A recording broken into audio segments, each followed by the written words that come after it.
Welcome back to another episode of Laugh Your Way to the Top. Once again, I'm Austin Fain, your host. We don't have any sponsors still. If you guys want to sponsor us, I don't care if it's a competitor or whatever, if you're a clothing brand or whatever. If you guys sponsor us, we'll put you in there. It's still sponsored by Perfect Steel Solutions because I own it. But as soon as we get some sponsors, maybe Burger King, send me a $15 gift card. Burger King sponsor it. I don't care. Today we have a really exciting guest.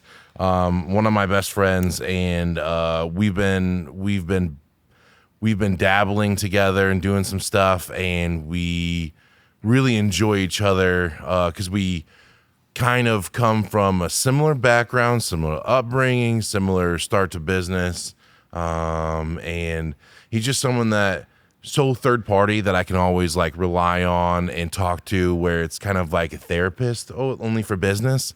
And we've had a lot of fun over the years. He's seen me from when I didn't have no job, and then living in a trailer inside of here, and then to now.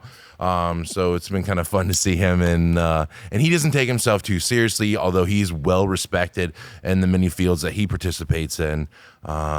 His name is Shane. Hey guys, Araujo. what's up? Thanks, buddy.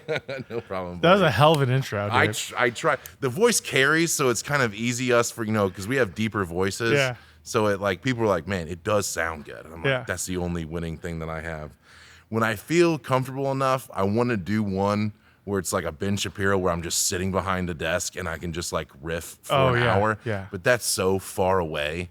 Like I just can't carry a conversation by myself to no one. I have to have something to play off of. Yeah. Well, also, as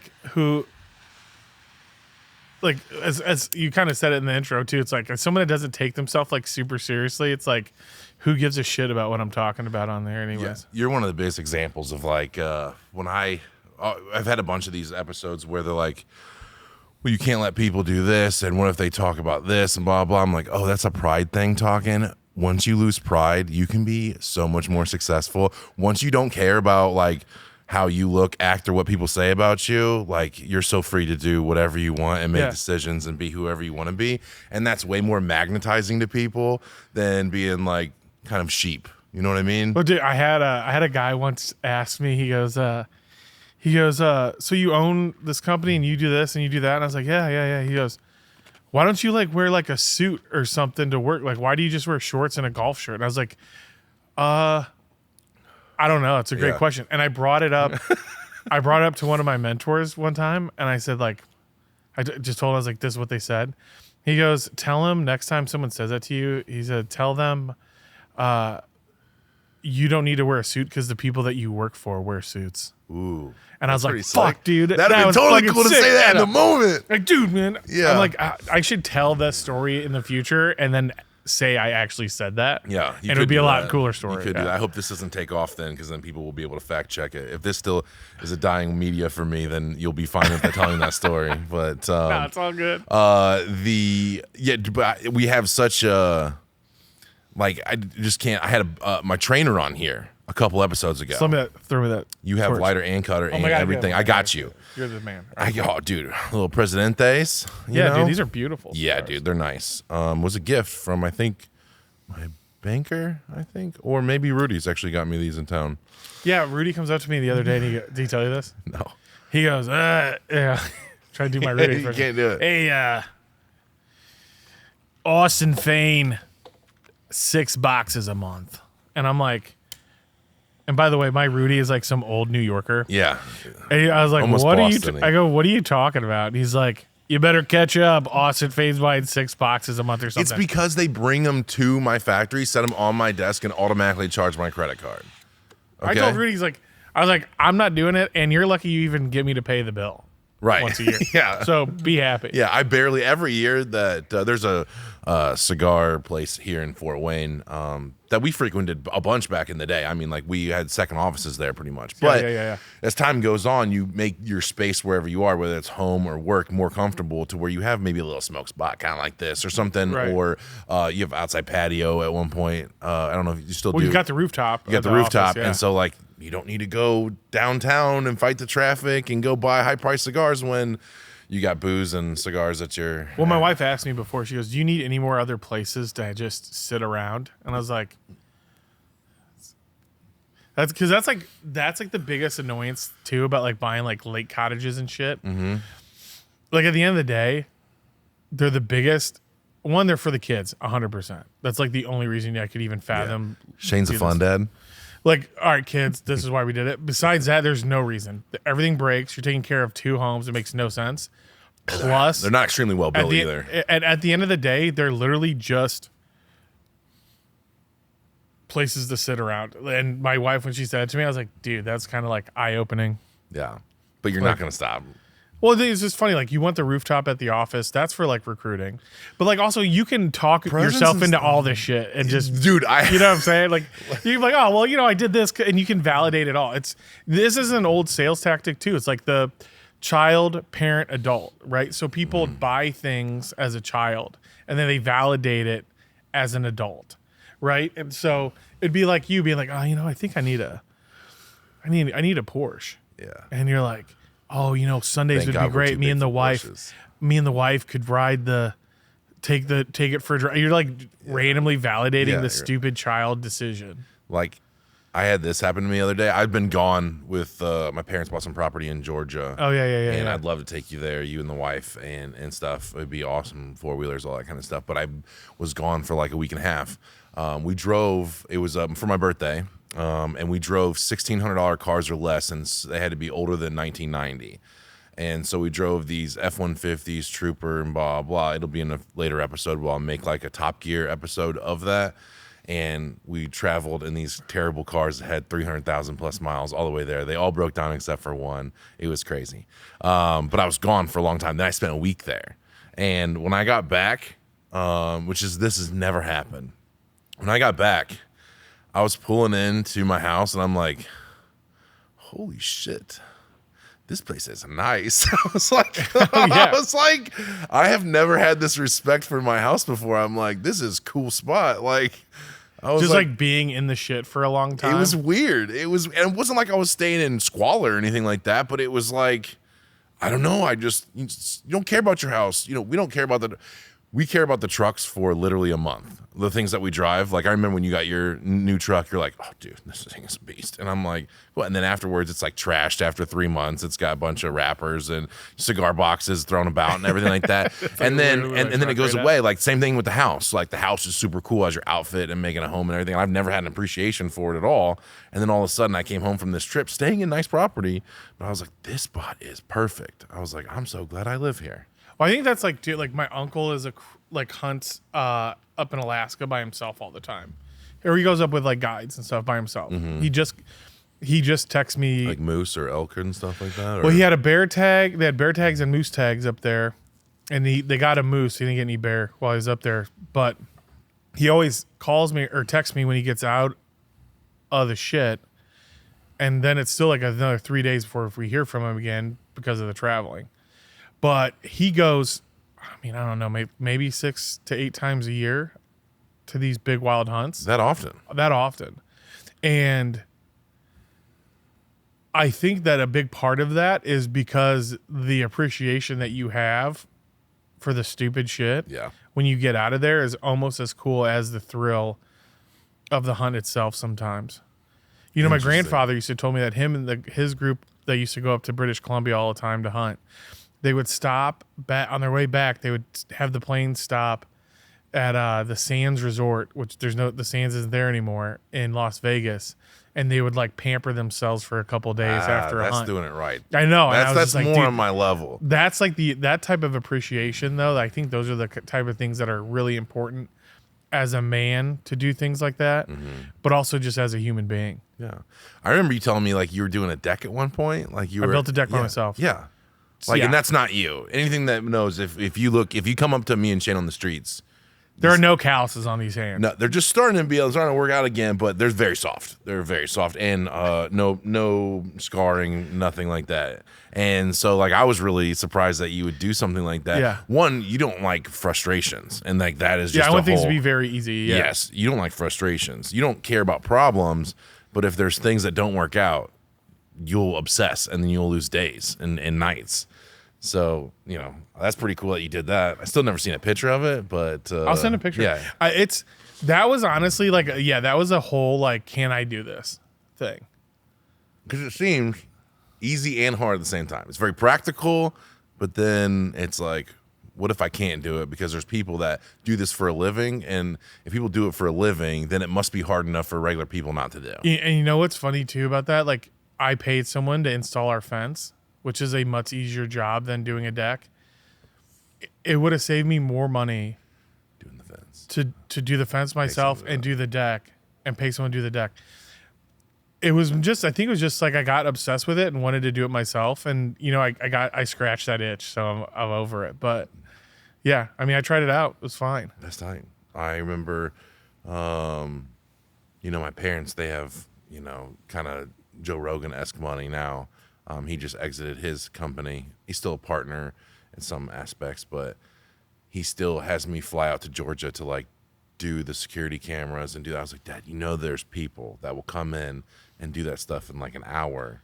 He's like, well, I want you to set up the network, and I want you, because you're like a nerd and stuff. I go, Dad, it's 2023. Like I just know how to generally work through life. Yeah, it's not that I know anything more than the next guy. It's just like if you were born after the 80s, like you're good. Like, and you're in the 80s, like you just figured out how to do stuff. And so I'm setting up these routers and stuff, and I'm like almost like, why can't he how did he build a multi-million-dollar company, $100 million company plus, and like he can't set up a network, And I'm like, that's great. Dude can weld, dude can do all that kind of stuff, drive whatever, all that stuff. But I was like, it's just crazy that there's like certain facets. It's all about it's all about like the frustration level thing, right? So like that type of thing frustrates him, where like a perfect weld doesn't. Yeah. You know what I'm saying? So like it makes it easier, and he trusts you. Right? It's kind of funny. But like it's hilarious too. Like for me, I would have been like, yeah, I could do that. And I would have went out there and then hired a crew to put it together, and then just taken all of the glory of how great everything was. Did you do Trex or did you do wood?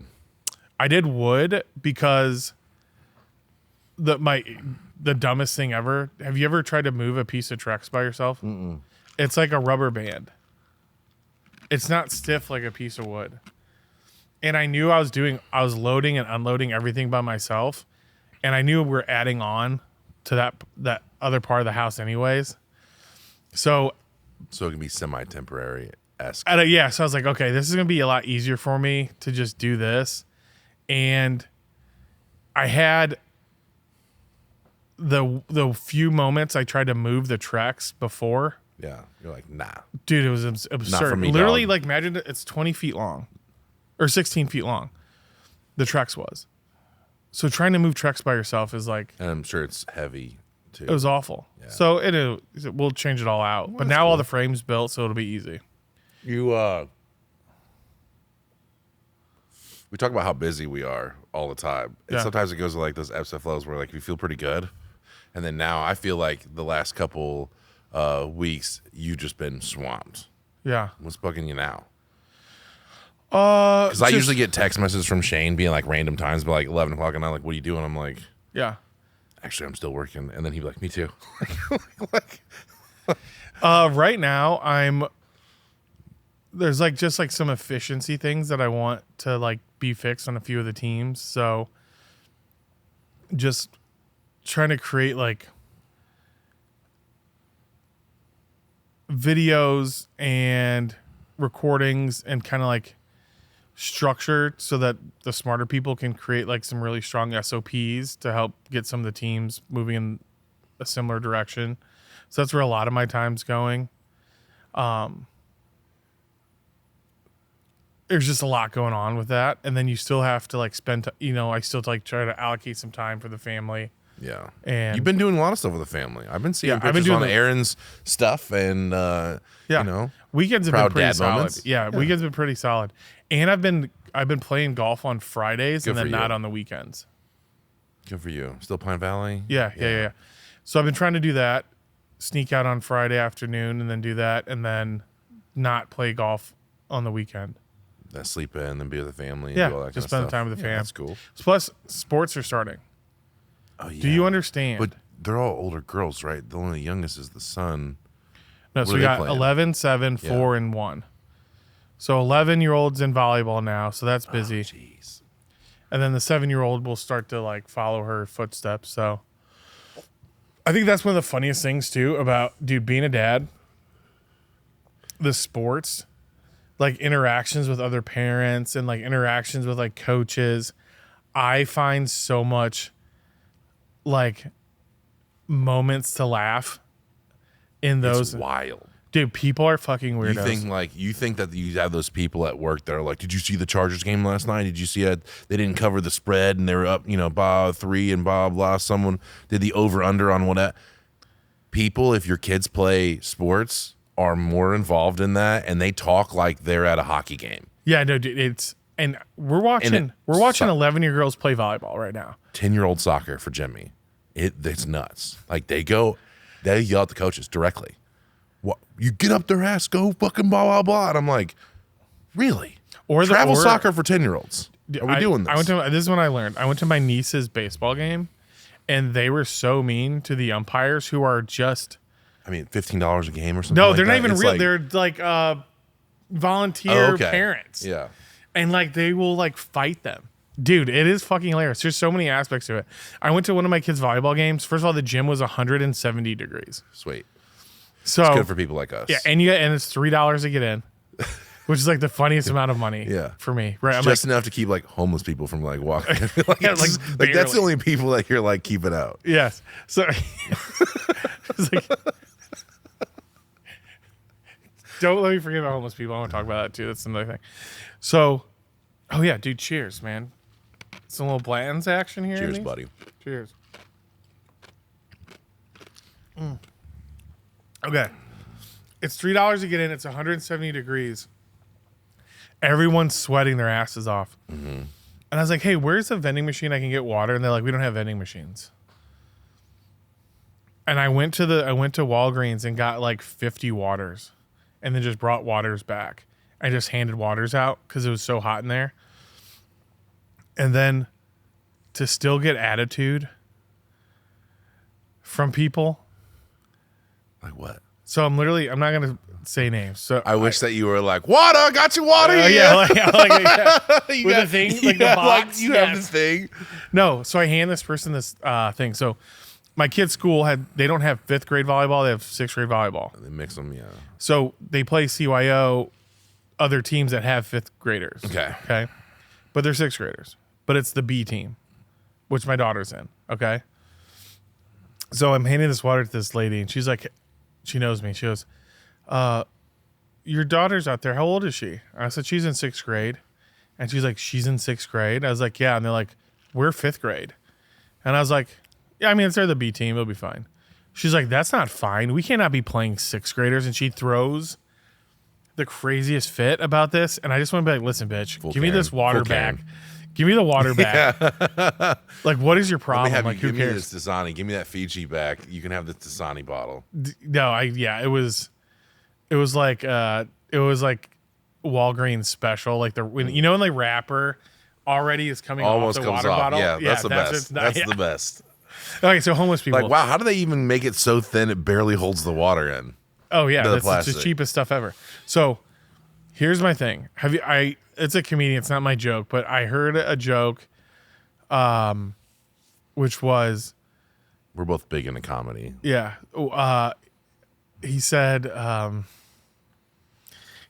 the mass shootings are being pushed by an agenda that it's all under our noses, and it's big candle. He's saying big candle.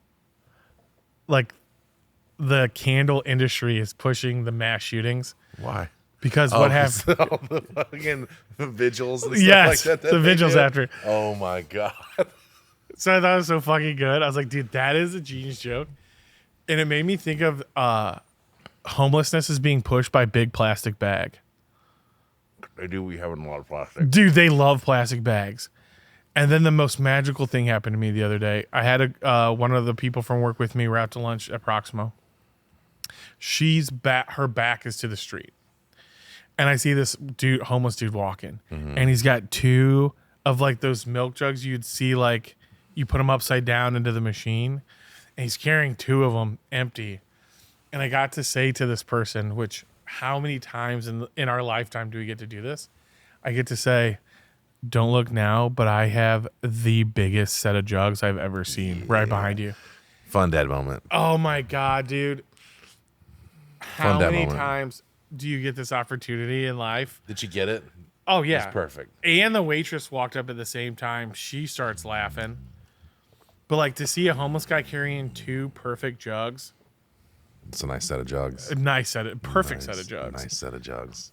No, that's Like awesome. all dad jokes in the world could just bow to We that. want to do stand-up comedy at some point, or at least some kind of like we can I mix have in 5 with. minutes. You do have 5 minutes I have somewhere. a full 5 minutes I can do. Oh, you have a set that you could Yes. do. Yeah. That's been my dream, and maybe if you ever want to do that, I'll put together a thing and we'll go try it out. I had one of my employees' friends; they went up and did it at the local comedy thing. He said it went well.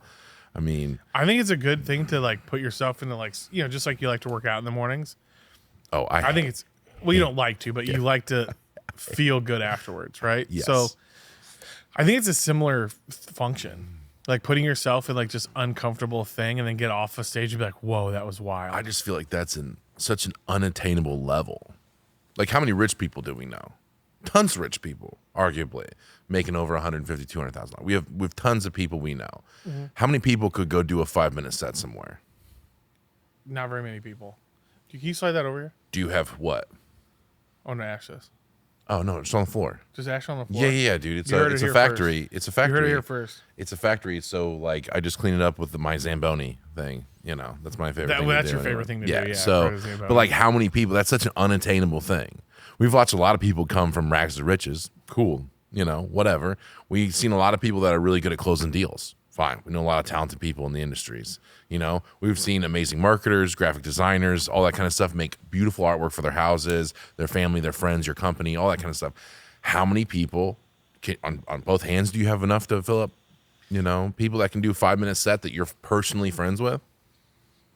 We know people that are funny, but that's not the same as Putting it together, and yeah, it's crazy. we always talk. Me and you love timing, you know, and Yeah. one of the biggest parts of that was like when we see Bert, is that timing is just incredible. Everyone like- thinks he's just a big fucking idiot, but like his timing is just perfect. Well, the how do you science- want your coffee? Like, I don't want to know its father. Like, that's how. Oh, that joke? I love that, bro. And the way his timing is, it's amazing. It's amazing. Okay, so the one joke that I have, so he was touched on this. So we were in Nashville. We were hungover. We're getting the hair of the dog at this brunch spot. And while you wait, they had a bar. You can order your drink. So we're waiting for breakfast. We're starting to get popped up, right? Mm-hmm. Finally, they sit us down. This like 6'4", like 300-pound black woman is our waitress. She sits us knows down. what's She good. says, blah, blah, what do you guys want to drink?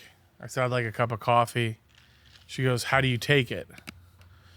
And it was like the whole restaurant was just like leaned in like, oh shit. Because they've already like seen our drunk asses. We're loud, we're obnoxious. Yeah. Pretty gregarious. So they're all bunch. like leaning in to hear this. And I was like, oh, I like the coffee the way I like my women.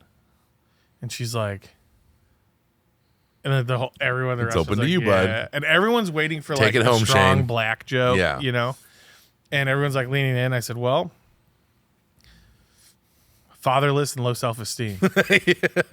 Right? And it's like hitting that joke, the timing of it, and then being able to like, the whole place Huh? erupts. Yeah, Because they're all that's waiting the for like best. a black joke or Yeah. a strong joke. And being able to hit like that, like that's the one joke that I have that's like one you can tell. Because a lot of the 5 minutes is just like stories of like growing up with like a handicapped sister, Oh, well, which that's is great. like fucking hilarious. It's hilarious. And it makes people feel so uncomfortable because I feel like my brother as well. We both feel like we've earned the stripes to like make jokes out of For this. sure. And we always joke around about it. That's like, if you had poop on your knuckles Yeah. growing up, then you get Then to you joke get to say around. that. Yeah. Then you can If you've joke ever around. watched, like, because my type of comedy is like, if you watch Shane Gillis describe his love for the show, Down syndrome? the The Love show, on yes. the Spectrum, that's my comedy. Like, that's my comedy where you flirt, with like, dude, that's messed up. With like, I know it's messed up, I love it. Like that's my favorite stuff. Like it doesn't have to be all dick jokes and all that kind of stuff.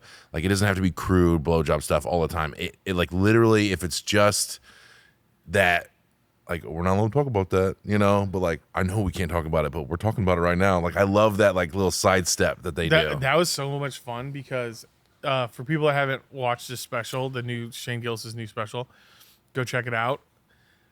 But on his new special, we've seen his set. We saw a set in South Bend. And I went up to Austin. I said, okay, Shane's got a joke. It's very wordy, but it's fucking insane. Look out for it. So we're sitting there and because I had already seen the set. So the joke's coming up and I kind of like nudge Austin to like, me and Austin we're at a stadium. It was one of Bert's like outdoor shows. So there's what, like 8,000 people The there? Loaded Tour, yeah. Yeah. We saw the original Loaded Tour. He says the joke. The whole place goes fucking silent. The only two people laughing hysterically are me and Austin. Bro, we get it. Because that's a great joke. I hope. Go check it out. And that's what I hope this turns into is like where, I mean, obviously I'd have to pay these people to come on here. I will gladly do that. Talk about meet your heroes and stuff like that. I would love to sit Theo Von, Shane Gillis, things like that. Just be able to sit over here and like, just like, dude. And you think too, like Shane will probably never come back to Fort Wayne. 'Cause I don't know if you heard on his podcast. He hated Fort Wayne. He has a story about Fort Wayne. It's awful, which a lot of comedians do. Yeah. Which is such a fucking Because bummer. we ruin it. Yeah, because we ruin it. Yeah, the people Fort ruin Wayne, it. the people ruin it. So I don't know if he'll ever come back, but like just being able to reach out to their agents and be like, hey, you're coming in on Thursday. What time? We have a pod. We're willing to pay. Like, come on the pod and joke around. Tell us what's up. Be amazing. Warm up. Not only will it draw people, of course, and do all this kind of stuff, but like the fact that I just want to do that. If I can do that, you talked about like, do I need a Porsche? Like, how do you reason yourself? Like, I would pay $10,000 for a comedian to come on the pod and me to have 2 hours with them, and stuff. What that would do for the company might be great. It might turn into $1 million worth of sales because everyone's tuned in. Like, are they talking about roofing? It might be cool. Well, they're just going to be like. They're going to be happy that it's not on like some early morning radio show that's fucking lame. Yeah. Like if you have the means like that's an awesome way to I don't care about cars and clothes and stuff like that. I just don't. I mean, obviously we don't care about any of that stuff. I wear polos and golf shorts. Yeah, no, we own the privilege. That being said, like we own the privilege. I mean, you do a lot of white privilege stuff and so do I. Country club adjacent sort of stuff. I love those guys too. Have you seen them? Yeah, they're great. They back off the tee, like because we do that to each other. My favorite group right now. Have you Friday Beers? Okay, you got to pull this up on Facebook. No, go to YouTube and go to Friday Beers. Oh my god, I would love to see like an old Pornhub page pop up. So bad. No. Wipe everything before every podcast. So these guys are geniuses. Let's see. Go to their just go to things videos and then like what's their most ranked video popular? These are like when they actually have like really great skits. Should I go to shorts maybe? No, go back up and type in Friday Beers. It's their guys night. This is very short. And you can get a very good understanding of that. Their very first one. This one right here? Top left. Or the short? Yeah. All right, let me make sure that I have the sound up. You will love these guys. This is your comedy. Hopefully it doesn't blow us away. What do you think about doing a guys' night tonight? Yes, guys' night. I love it. Hit me with that, John, there. I'll take care of the beers. Nice. I hear beer and a Oh, classic Angus. How about this Billy Boy TDF? We get on water slide. We're guys. Now they all have footballs. Water slide. How about this? We get some dip. We get some darts. Maybe we start a forest fire. We're gonna start a forest fire. Bob and Am, martinis, finger foods. We're riding season 8 of New Girl. We're guys. Obviously, we're gonna write season 8 in New Girl. No, 2 word boys. Bar crawl.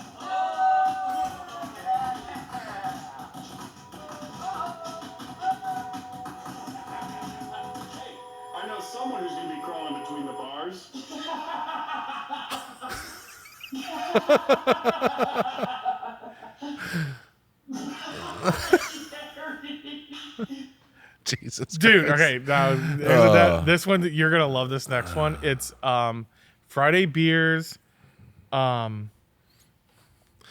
Instagram. Perfect, right there. Top Scroll one? too deep. Yes. I'm sorry, are you sitting here in silence by yourself, just scrolling through Kendra's Instagram page? Her body calms me down. I just. How far back you going? All right, stop. I'm just looking. I'm not. You accidentally like one of her pictures. I'm not gonna like anything. Dude, you're in 2019. You're freaking out. 2019. Come on. Jesus H. Christ.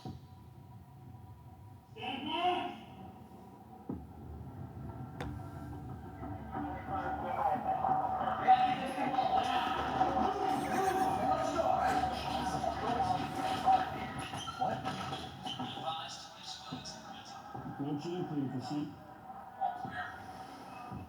Oh my god. They had to like go buy this suit. Oh yeah.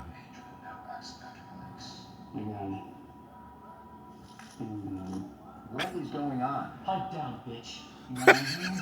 Jesus Christ. This guy's in deep. When he's 17, she was a junior in high school. Oh my god. Okay, Collins. How about we talk about July 4th and Ho Chi Minh? That's enough. Stay focused.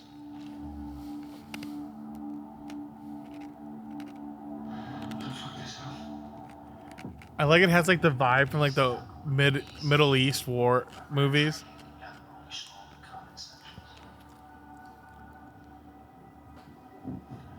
What are you doing? We're all going up in flames. Only good view. Crazy son of a bitch, Gordon. Well, looky here. Gordon, keep it in your pants. I'm kidding. Come on, Collins. You know I'm spoken for. Shut this up. I'm at the top. Well done, soldier. Closing out in that. Wait, is that Michelle? Mission is over. What is Michelle doing in this? Gordon, do not touch that screen. That's a direct order. What's going on? Collins, why are you in this? Collins, why are you with Michelle at this party? I can explain. So in depth for a skit. Gordon! Fuck this, I'm going in. Hey, enough, man. I want my phone back. I'm not kidding. One more step in this pic from 2012 gets a drool emoji. Christ, man. Fucking baby in that. Just take it easy, Oh, it's the update. Oh my god, dude. I've never heard of these guys. The upper hand. Copy. What's the procedure here? Give the kid his phone back, Gordon.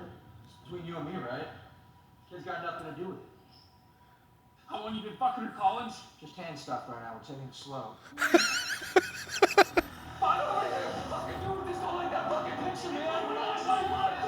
See, are you the green light? Affirmative. I don't have a clean shot.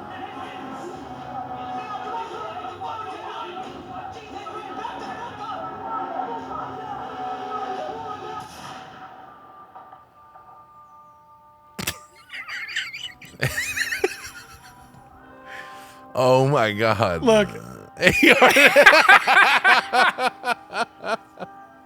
Me like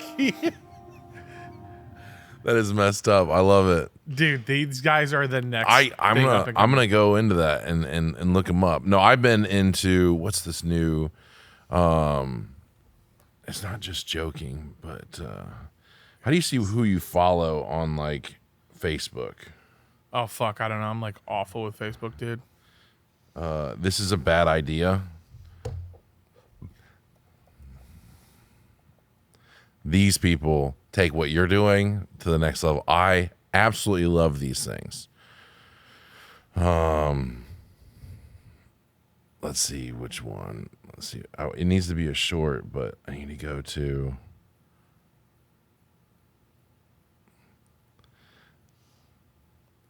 Oh, there we go. Shorts. Yeah, I haven't heard these guys either. Oh my God, you'll love it.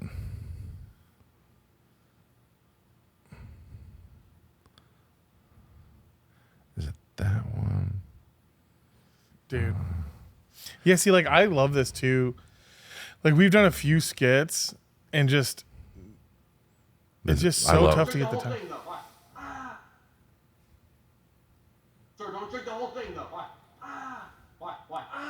You were only supposed to drink a small quarter. Why would it be portioned that way? As part of the sales pitch, you didn't listen to my pitch. I was going to explain how only 1/4 of this cup will get you tripping balls like a pig. Tripping balls? What is this Straight stuff? LSD, and you just took 4 servings, my guy. Isn't that like illegal? It's super illegal. You just broke the law. I was going to have you sign a waiver. I have the most important business meeting of my life. 20 minutes. No, I would skip that meeting. Skip that meeting. I would skip that meeting, You man. think I skip it? I would skip that I meeting. can't You gotta skip tie it. yourself down. You're gonna meet God in like How do I 5 talk myself down? Tight, very tightly. Tight. How do I talk myself down? Tight. Very tightly. How do I know when I start tripping like a pig?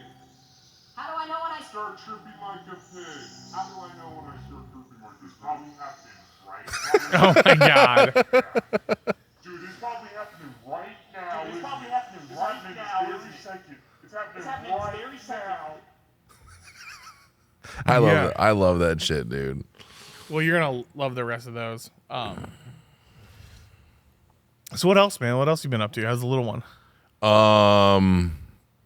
He's cool. I wish I could tell a story. I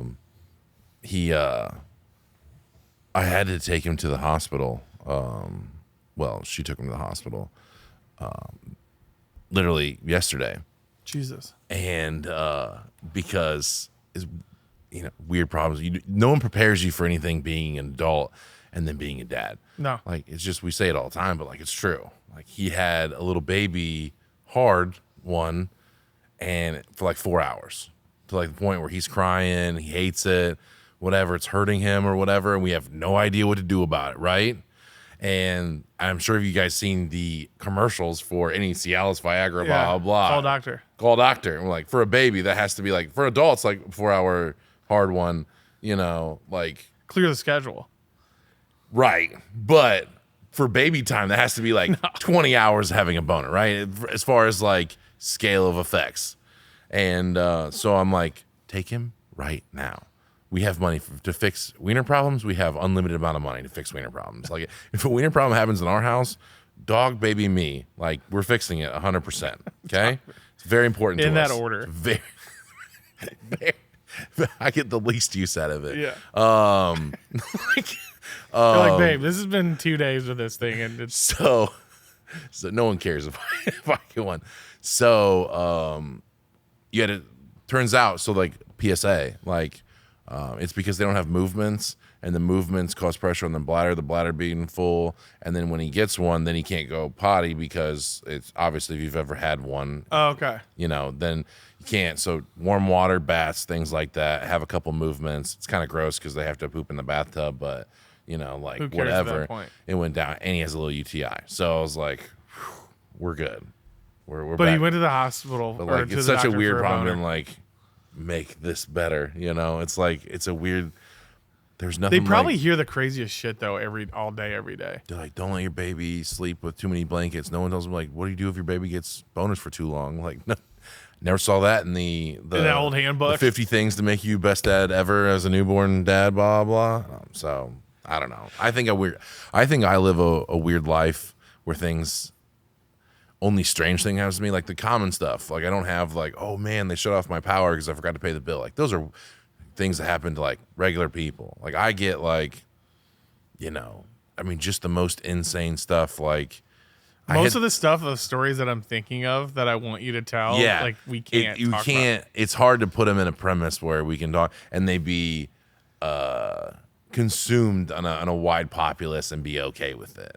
we do edit some stuff out that if we get into a story, like, whatever, if the baby boner story doesn't get in there, like we'll take that out. But like it's just strange. Like, this is weird. Let me tell you a funny story that happened while we were on vacation. I took Jimmy. It was me, Jimmy, and Zach on this vacation. And it was a hilarious journey because you got to think, like, we've been pretty accustomed to the sweet life for a minute, and then take us and put in $1,600 cars and driving cross country, no AC in the hottest part of the year. It was crazy. and Jimmy's car. The first day, we make it to Cincinnati area. I think Dayton, Ohio is on the way. Dayton's to Georgia. not that far. Yeah, Dayton or something like that. Dayton or Cincinnati, and I think maybe Cincinnati. I don't know. Wherever the crossroads you get you down to Georgia. Jimmy's driving the Isuzu Trooper.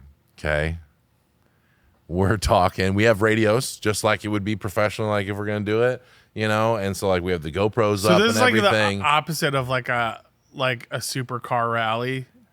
It's the exact opposite. It's the exact opposite. Instead of you're gonna make it, it's like fastest time wins. It's like, can we make it, and what hilarity ensues when we do this. Like instead of like cops stopping you because you're speeding in a Yeah, we're like, you Lambo, have to they're go stopping faster. you because Like you can't drive this car with the bumper hanging off the back. Yeah. So like he's behind, I'm in the front, and all I hear from Zach is, hey, Jimmy's car is shaking. Jimmy's wheel is off. Oh my God, a wheel really did come off. A wheel broke off on the highway doing 70. It broke off and rolled down the fucking highway. And he's in front of the semi. We have You to need go a up couple and hours to exit. kill. There's so many videos of tires just didn't know that happened. smoking people on YouTube. I didn't know that happened. Dude. I did not know that happened. It's fucked up, dude, because you see it coming too. How does that Just, like, happen? bounce How does it down not the like a fucking like a highway. progressive thing? Like, oh, you feel some. I was like, Jimmy, did you feel any wheel shake before that happened? He's like, no, it just happened. It broke all the lug nuts off, sheared all the pins, and broke off, and like rolled down the highway like fast. And so he's fishtailing. It's in the back, so he's fishtailing on the highway. We get him down, and he's just like shaking and so stuff like scared. that. It was like, that was insane. So he was driving a Isuzu Trooper. What were you driving? I was driving a F-150, all steel body F-150. Okay. And then Super what cab. was the third person? Jeep. Zach had a Jeep, and the Jeep made it. Like a Jeep Cherokee, an old Jeep Cherokee. Yeah. It made it. It smoked the brakes halfway through, started catching on fire underneath. But we took it through a car wash, which was our solve. How'd they do through the Smokies? Terrible. Yeah, it's bad. Like as you would expect, pretty bad. Downhill was fun because that's the only time our cars didn't shake like real bad. My engine was smooth. The rest of the car was very bad. I had an amp problem from just years of food being on the floor, and whoever owned it, I bought it off I don't know if she's gonna see this, but I bought it off of a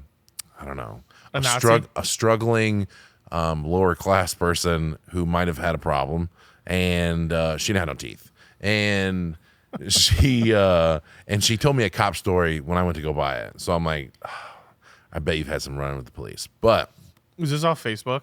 yep, Dude, buying cars off Facebook has to be awesome. It's like a You should rush. record that. I wanted to, but I didn't know how to do it because I'm just new to this production thing and doing all that kind of stuff. Our next one, if it gets a lot of views, like I'm saying, like if it gets 100,000 views for this episode, then I'll hire a production team to follow us down next time.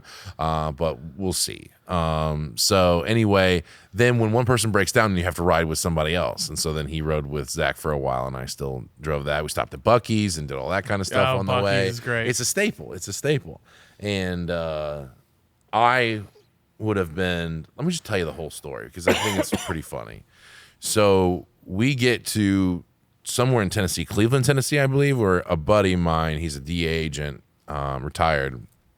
And we stay at his house. We stay in tents outside. And we watched the UFC fight that night. Stay in tents. We wake up. We decide to stay, I think, another day. Did we stay another? No, we were going to stay another day. When we woke up, we went to breakfast. I found a whitewater rafting place that we were half an hour away from. We went there and whitewater rafted. Everyone fell out, which is hilarious. It's to see, adults struggle in the water and become children again. Yes. With the those are like, they have like the nice life jackets now, but it'd been way better if it's like the old school ones that just go around your neck, the orange. Oh yeah, it wasn't They're like like that. $3 in But the store. the nice ones, when you fall into the water and it's deep, they go up and they kind of choke you. Oh, yes, and it that's kind of so gets great. better. And just look on their faces when they fall in the water, like, am I gonna make it? Like, dude, you're fine. Like, these are professionals. And So we're gonna stay another night, but we get an itch. We're like, dude, we can make it to Atlanta, which I have my dad's SUV in Atlanta at the airport that I dropped off when I flew out last time. If we can make it to Atlanta, stay in an Airbnb, we're only 2 hours away from our final destination. So let's eat some nice dinner and let's go down there. No problems on the way down there. It's cool. The engine's running great. Me and the Jeep, we're going good. Me and the F-150 and the Jeep, we're going great. I find a really cheap Airbnb. Not a great thing. Okay. Yeah. I thought it's just a deal because it's like by the airport, and by the airport, historically, lower home values, meaning more deals. And it said in the post, you're going to have to listen to planes take off. And I was like, wow, I'm getting there at 1 o'clock in the morning. I won't have to listen to very many planes take off and land. I go in there. I've been holding my waist for a minute. I have to go to the bathroom. You got shit? I got shit bad. Okay. I run in there, go find the master, go in there, and I go unload the cars, guys. They're going outside to unload the cars. 15 gunshots ring out right in front of the things. Shut the fuck I up. see the lights from the gunshots out front. Jimmy and Zach run in crying. Okay. They just witnessed gunfire for like the first time and a not so like. It's funny because we're like at as a the dude, range. you always wonder like how you would do in that position, and then you find out that you do not do well in it. No one does well the first time. Don't. So I'm pooping. And they come rushing and crying. And they're like, it's a bathroom where like it's just wide enough as this desk. And there's a wall right here. And they're in my bedroom just crying. They're like, the people are shooting outside. I'm like, guys, did you close the door? Yeah. Did you lock it? Great. So they're not in the house? We're fine. Just chill out for a minute. Let me finish. And then I'll come up with a new plan. And so we're like, You guys end up staying the night there? no, they would not. They would not spend the night for nothing. They're like, we're leaving immediately. It was $100, so I was like, we'll just leave. Yeah, it was I leave, don't yeah. care. So we waited till they felt comfortable enough to go out again. We loaded the stuff back up. We went to the airport. My car would have made it all the way there had I not. When I came in the airport at like 2 o'clock in the morning, had I not. There was a stop sign that looks like someone ran it over and like broke off. So like the bottom 3 inches of the metal spike was just jagged and standing there, and it's dark. I ran over it with my back tire. Psh. Oh no. I'm like, oh no, what do I do now? We're not allowed to spend any more money. We're supposed to like drive them as they are. I pull up next to my dad's SUV. We take everything out and put it in the SUV, blah, blah.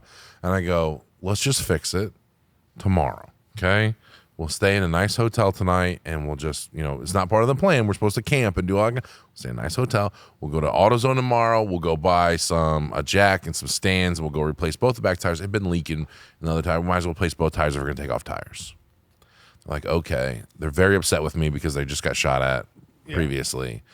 Everyone's in a bad mood. I go take us to, like, not the Ritz, but, like, the Marriott of the thing, which was, like, a nice airport hotel. Yeah. They sleep good. I go back to go fix the tire in the morning. Tire shop can't help me out. No one can tow it from the airport because it's a nightmare towing anything out of the airport because of like people stealing cars. So I have to go buy a jack and do all that kind of stuff. We go buy a jack. I find people that can replace the tires. I go to replace the tires. All the lug nuts are rounded off from all years of abuse.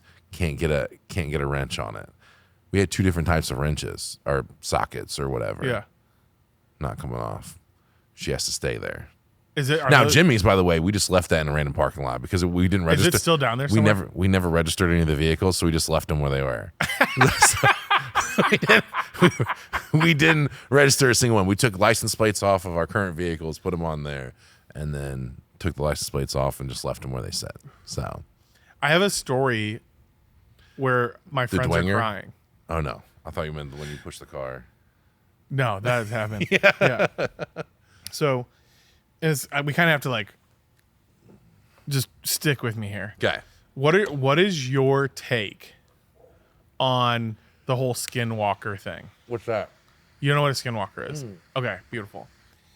So, there's a few things that, regardless of the civilization in the world, they all talk about the same things. Like the big flood is one of them.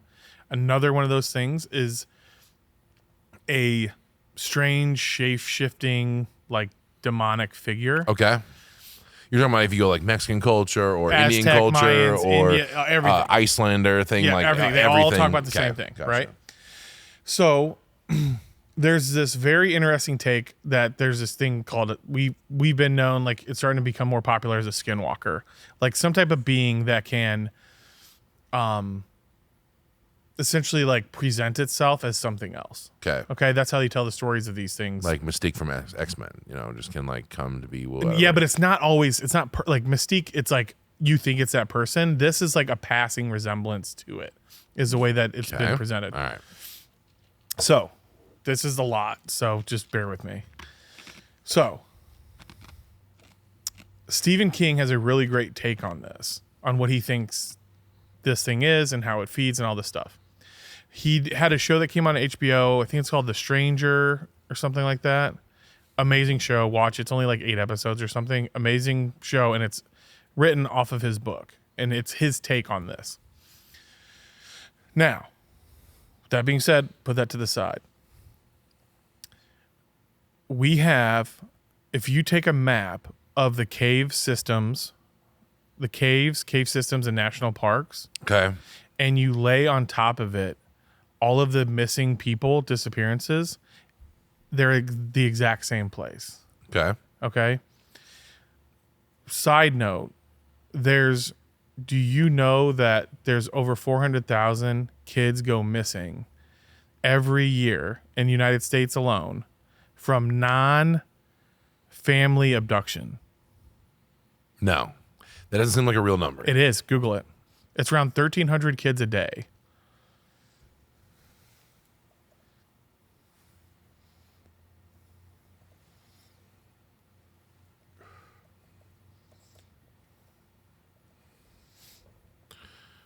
Wow.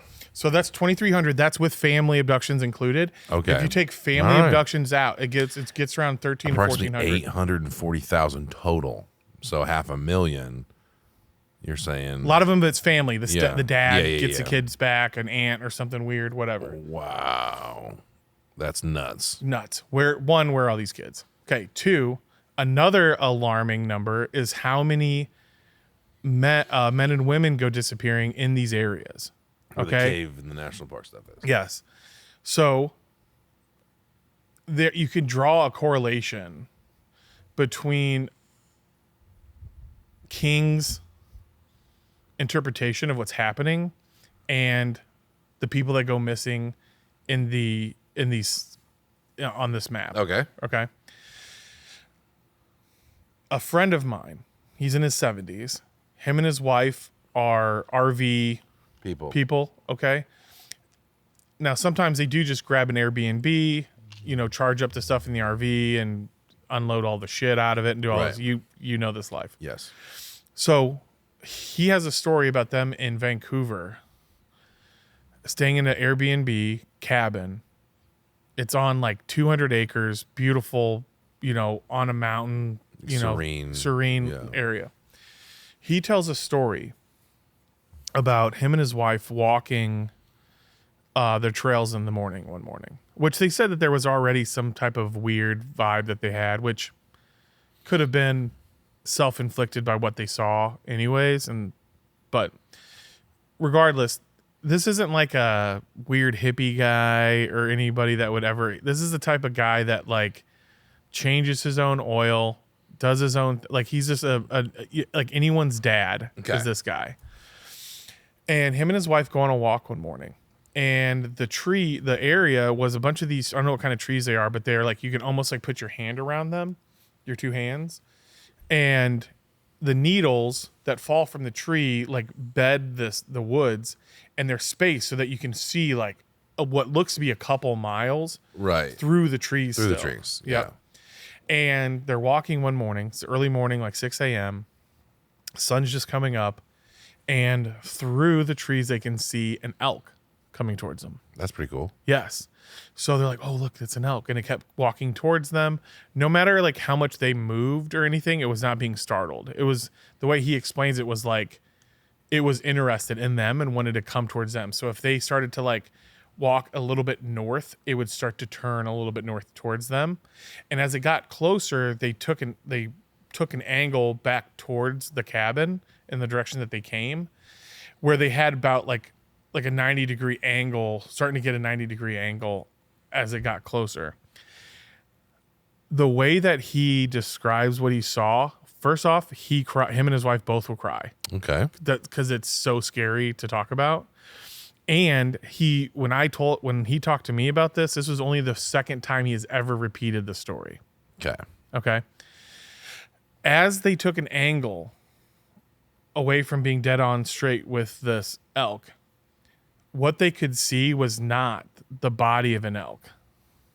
He explains it like a humanoid thing.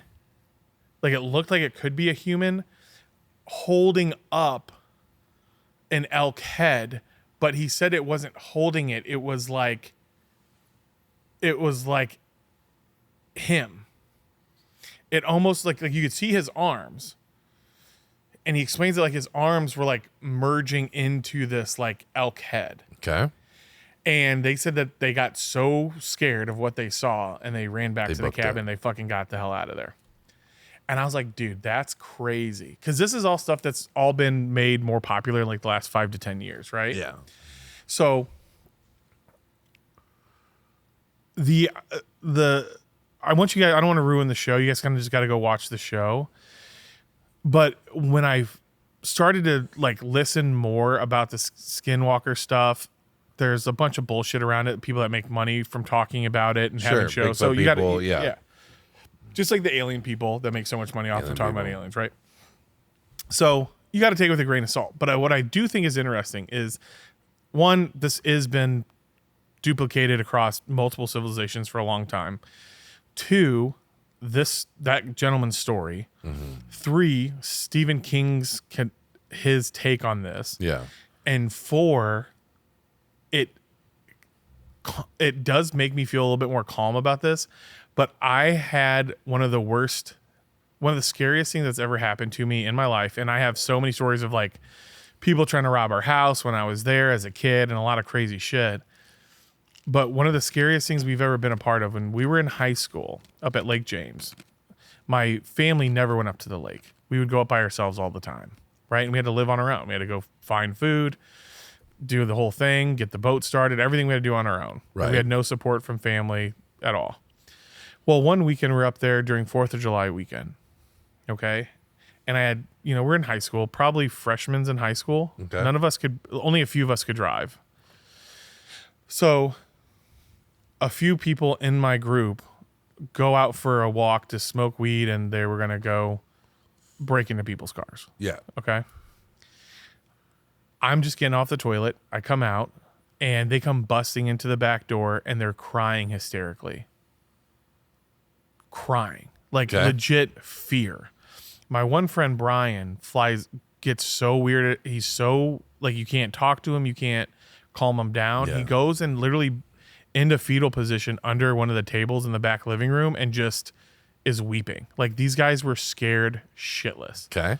So we sit around for probably a couple hours, just kind of like, that's weird. Still drinking, playing cards, whatever, fucking around. And eventually we're like, we have to go. Like, obviously somebody, like, messing with you. Somebody's messing with you. What happened? Finally, we get the story. And so if you could imagine, like, the peninsula that the lake cottage is on it's obviously wrapped around by the lake, but on the inside is the Pokagon State Park. Okay. And the park fence goes right up against the road. And then on the other side of the road is the cottage and then the water, right? The way they explained it to us was something chased them, but it stayed like and this is pitch dark. There's no lights anywhere. I mean, you can barely see your hand in front of your face. Right. This thing chased them through the woods. They explained how like they can tell it was a person. It was 2 feet. It wasn't like a deer. Like, they would stop, it would stop. Then it would start to come towards them, and then they would run. Like, it was very like there was action and reaction from this thing. So we're like, okay.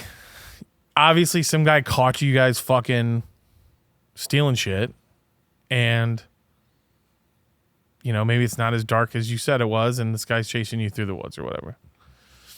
So a couple hours go by. We decide, okay, because we're talking about it so much. It's like, all right, we got to just You're consumed by it. we got to go try this out and go see this thing. So I go with another one of my buddies, and we're like, how far did you go down? Like, basically, where were you guys? Whatever. So we're drunk by now anyway. So we walk down. Liquid courage. Liquid courage. We walk down, and for a while, there's nothing. Like, we walked pretty far. We're like, I think this is probably where they were. Like, hung around for a few seconds. We started to walk back. As we start to walk back, we hear the cracking in the leaves. And sure enough, as God is my witness, it sounds like something with two legs is chasing us. While we are on the asphalt running, this thing is pretty much staying right with us, but jumping over, like you can hear it, like jump over a tree. Like you can hear the leaves and the branches breaking and everything. And it's from probably me to like the window over there. So maybe 20, 25 yards away. And then at one point we stopped because we felt that it stopped. And I was like, dude, is it like us running and it's the sound bouncing off of the woods maybe? And my friend's like, no, fuck this. Let's get out of here. I was like, just stay here. We're like close enough to the cottage. And sure enough, while we're standing there, you can hear it start to speed up and run towards us again. And then we just booked it back to the cottage. And for years, it's always just been like, I was drunk, maybe this, like a lot of things you can say. But you could make the connection that maybe there is something out there that has that ability, that has two legs and can do that. Yeah, that's wild. Right. Yeah, that's wild. Like if it was, you can feel its size of like just from how it breaks You the didn't branches. see it, obviously. No, it was not at just all. like a noise. Yeah, but you can tell like it would definitely be, I could definitely say that it was the size of a deer for sure. Mm-hmm. But like the deer would be, let's just say it was a deer. What kind of fucking deer stalks Young like high schoolers. young high schoolers, you know what I'm saying? So it's like, Loud, drunk high and schoolers. like you hunt enough to like know what a deer sounds like. Even like if you're in a blind, you know what a deer sounds like running through the woods, and it was not that. So it's kind of funny that like 20 years later, almost 20 years later, like I'm starting to learn about this and see all the videos. It's like, dude, maybe I don't ever subscribe to any of that, mainly because again, it's not like I have the same kind of like middle class approach to voting as I do to like, is aliens real or anything. But like, it doesn't affect me, it doesn't blah blah. I listen to it, I make judgments, but like I don't ever delve into it, because it's such a non-factor in my thing. Like, do I listen to Joe Rogan's podcast where where they have the fighter pilots on that seen a spaceship go from 0 to light speed and then go in the water and things like that? Sure. But I don't consume that knowledge on a mass level. And I've never had anything like, don't believe the ghosts are real, don't believe anything like that. It would have to take me obviously seeing one to know that. I think that the one you have to have, like, one, you just have to be open to the stuff in the first place. Yeah. Right? Now, my brother had such a horrible experience once that forced us to do a bunch of research. And now, of course, I'm blanking the guy's name. You guys could look this up. There's a gentleman that wrote a book where he tries to, like, scientifically tell the story of some of these, like, very, like, real documented ghost, like, stories where he takes the science of it and tries to break it down. And it's kind of interesting to see. I forget his name, but he's also, I think he's the only non-priest to ever do an actual exorcism before. I think that's like one of his claim to fames. And so like he scientifically tries to break these down. And one of the things that he talks about, he's like, think of it like time, which is kind of funny too. In the Brazilian culture, they believe, which I'm sure a lot of cultures believe this, but like if you die and your mouth is open, that it allows for your spirit to like wander and stay. Where if you die and your mouth is closed, it then your soul is able to kind of go and ascend properly. So like knowing my grandmother and her like superstitions about that, it's interesting to hear like a scientific theory of like if you see a ghost, you're not seeing like a ghost right there. What you're seeing is like, he says, imagine like a thin apron in between you. And what you're seeing is like an imprint. Like if we had like a sheet in between us and I would push the sheet. Yeah, time warping around on itself. And so you can kind of see. And I was like, okay, that scientifically, let's break that down. Like, yeah, that makes sense. Or like just the fact that like, how many times have you like it happens when people are in car wrecks or people like go through like a bad. Someone helped me out of the car and there's no one there. You know? Or even like, what color was the car that hit you? And you'd be like, you would swear it was blue. You know, because that's just how your memory like diagnosed it. And then you look at the video and it's like that car was obviously red. And it's like, whoa, I was wrong about that. Or like seeing a friend. You're like, I know for a fact that Shane. Hey, Shane, what's up? And you turn around, it's not Shane. But like you would have like bet the house that it was me. It's like anybody, there's like a lot of that too that can happen. That people just never. Well, one of the things that I loved about on one of Joe Rogan's podcasts, and I wanted to look this up before and I couldn't find it. He had a fighter pilot on, not the favor guy that saw it on San Diego's coast, but I think he was on the other side. Like New Mexico. No, it was more like the Caribbean islands is where they were catching stuff. I think it's him. He tells a story about like when he was like a young pilot. It might have been Favor too, but one of the pilots talks about how they would sometimes and they weren't allowed to do this, but it was fun. They would put their infrared on while they're flying at night and then just turn off all the lights. And with their infrared, they said they could see a fire, like a campfire from 5 miles away with that. Which is crazy because 5 miles away goes zoom, zoom, like it's crazy in a jet. So they said that they would sometimes go, when they would see people camping, he said that they would flip the jet upside down and then slowly just kind of like fly over the campsite. How many people do you think in the world thought they saw an alien or something fucking weird and all they saw was something people completely fucking around. People fucking around. Yeah. Like that's definitely highly possible. Definitely possible. I don't consider like, you know, any of that stuff off the table. I just don't subscribe to any like delving into it. Also, I want to be a pilot now just to do that one thing all the time. Like I would call you like, dude, you want to go do that thing where we fuck with cameras? I think that you have the analytical mind to be a pilot. I think that you would like all the systems and the checks and the the structure around it. Structure, I love it's a very good structured. structure. Yeah. You don't get in a plane and go, I think there's gas in it. And then like full send, you know, like that's not the structure of it. 132 point checkpoint, you know, and a list and things. And like, yeah, I love just following that process. But like, so the Skinwalker thing, going back, I thought that's probably, and anybody could argue with me, but to me, that's quite possibly like the best. That's the best offering I can come up with of what we saw. Yeah. Fair. But I'm open to anyone else's thoughts. It's okay. I had a scare when I was in Georgia. I was cutting logs on the side of our road and trees that fell. And there's a bunch of howling behind me. Like a bunch of yipping and stuff. Yeah. And I'm like, man, I am bent over, like completely exposed. Like if it was a wolf, I'm done. So I get in the gator, put my chainsaw up, go back, and I go, can I have the AR and stuff? I mean, like, not that I'm going to be like Rambo out there and kill a bunch of wolves, but I'm like, it would make me feel better while I cut this out here. Or just even a black bear.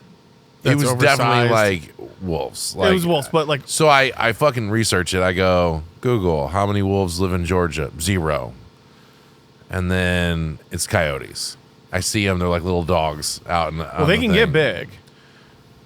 They're pretty big up here. They're getting Really? pretty fucking big up here. Yeah. From what I understood, they're like terrier size. You know, like they're Most of them. small. But Like, here's the thing about them. like it's big not foxes. you. It's like a young child. yeah, They can swoop a young child. correct. Like small dogs, young children, things like that. Well, they prey upon. So do you know the I Next felt Door way app? better. Have you ever seen the Next Door app? Yeah. So the Next Door app goes off.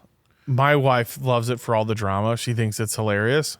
Well, the Next Door app goes off in Arlington Park A woman wakes up because she hears a baby crying. So what she thinks is a baby crying.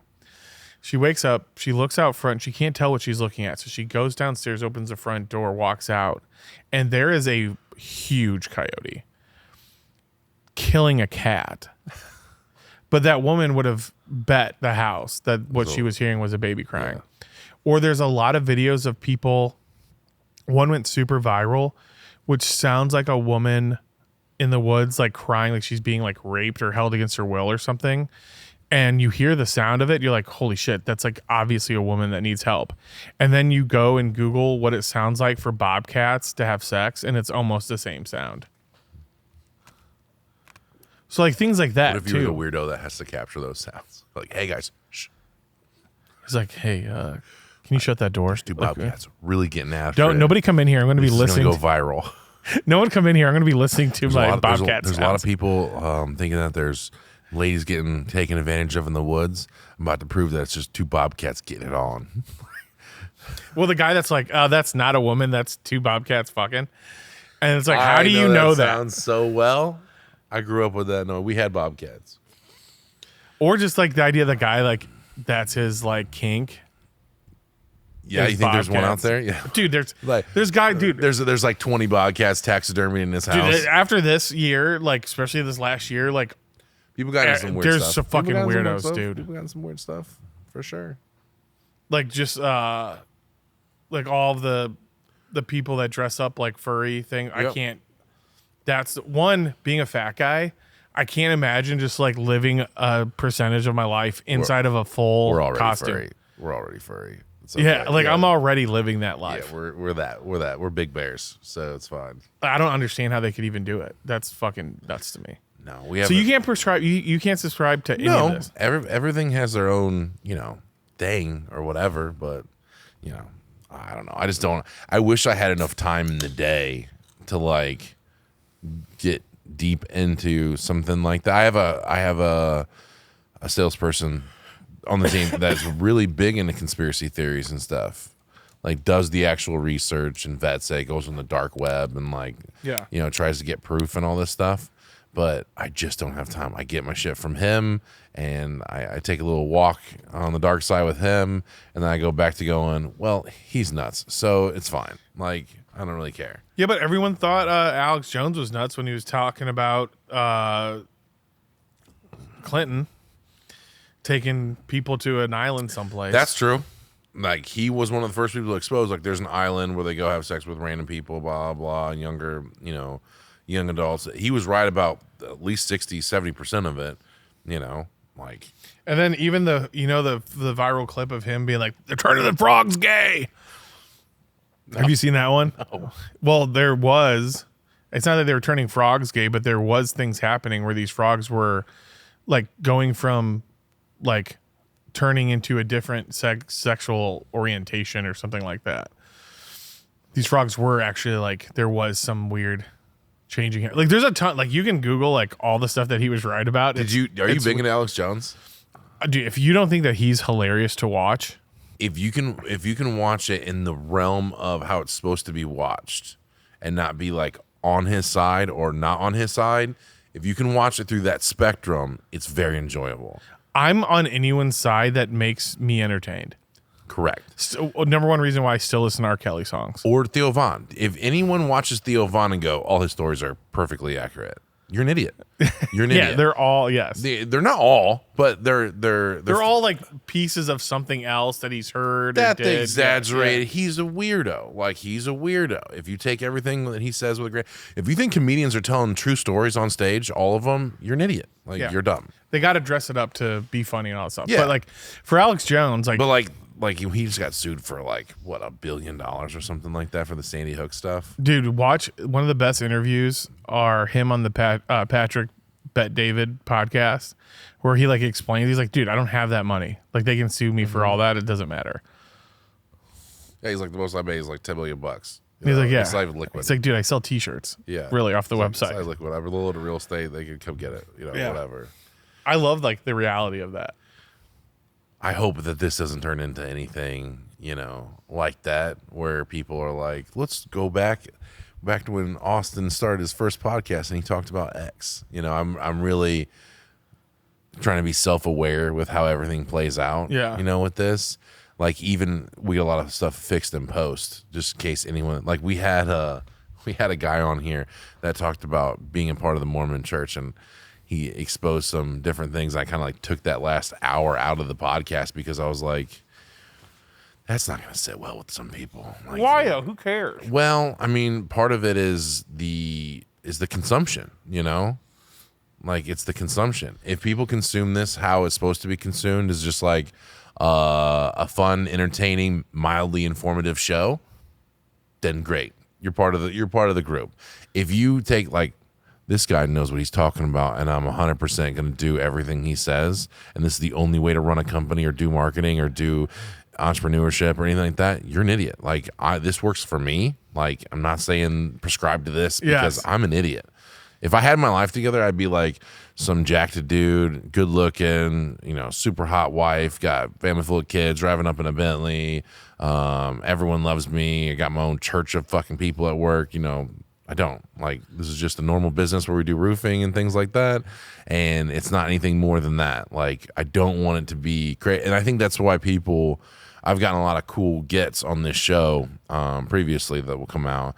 And people in banking, people in lawyers and doctors and stuff like that come on here because I keep it really, you know, let's not dive into, you know, anything that could get us in trouble like that. I mean, I'll say cock, shit, and balls all day long. And Cock, things shit, like that. balls, yeah.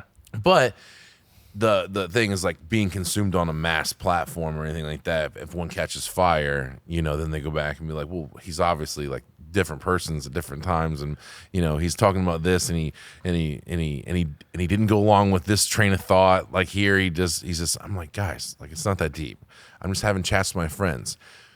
The biggest thing for this podcast, it's 2 hours or so with people that want to spend some time with me that I can capitalize on. That's all it is, because our lives are so crazy, nuts. You have a giant family. Not only just your media, but you have more than that. And then you have a giant workforce. I have 70 plus people. I don't know how many people you got now. You got fingers everywhere from satellite offices and stuff like that. We don't have time to like, bro, every day at 6 o'clock, you want to meet at the bar and, you know, hang out and catch. Yeah. That's not us, you know? And so I would like to have 2 hours unfiltered, you know, pretty much off our phones. We check them every once in a while, but like unfiltered, unadulterated time that to catch up. And if I can use segments from this, I'll take 30 seconds to a minute and 30 seconds snippets from this, and that's all that will go on there. We'll post the whole thing, you know, but that's not consumed like that. Little tidbits of like what to do and how to do Yeah, we this. try to keep our pod like, I want it to be under an hour. What's your pod's name? These Dads Suck. Don't watch it. Don't go watch it. These Dads It's awful. Suck? Yeah. These dads suck. Yeah, These Dads Suck. You've been on a bunch of podcasts though. Yeah, I get invited to a ton, but Why do you think that is? I don't know, because I can like, I don't know, honestly. Maybe because I can talk about things clearly. You could hold a conversation with other people. That might be it. Yeah, maybe. You know, a lot of times though, it's for like sales or leadership or all this other like not boring shit, but just like not work. boring. We are into that for sure, but there's a time and a place. Yeah. And you know, if you beat that horse to death, if I talk about how good I am to employees one more time on a podcast, it'll just drive me wild. Like, because people are like, why you do this? And I'm like, it's how I want to do stuff. It's how I want to run my company. Blah blah. I don't want to talk about that anymore. Yeah, and what's cool though too about that is, like, I've changed over the time too from going. One thing that you have to be careful of when running a business is putting people ahead of the company, right? Okay, let's explain. So let's say that someone's not performing and you do not have a seat for them, right? What I've learned is that instead of like keeping them around, like because you think you're doing something good by keeping them around, what you're actually doing is wasting their time and yours. Yeah. Right. And it's taken me a while to really understand that sometimes, like, if they're hurting the business, like, you have to make a change. Okay. Right. And you do 'Cause that. You hate firing people. I don't mind. I mean, like the process of it, I do not care. I do the Moneyball system where like the firing literally the takes numbers. 20 seconds. Like it takes 20 seconds and I'm done.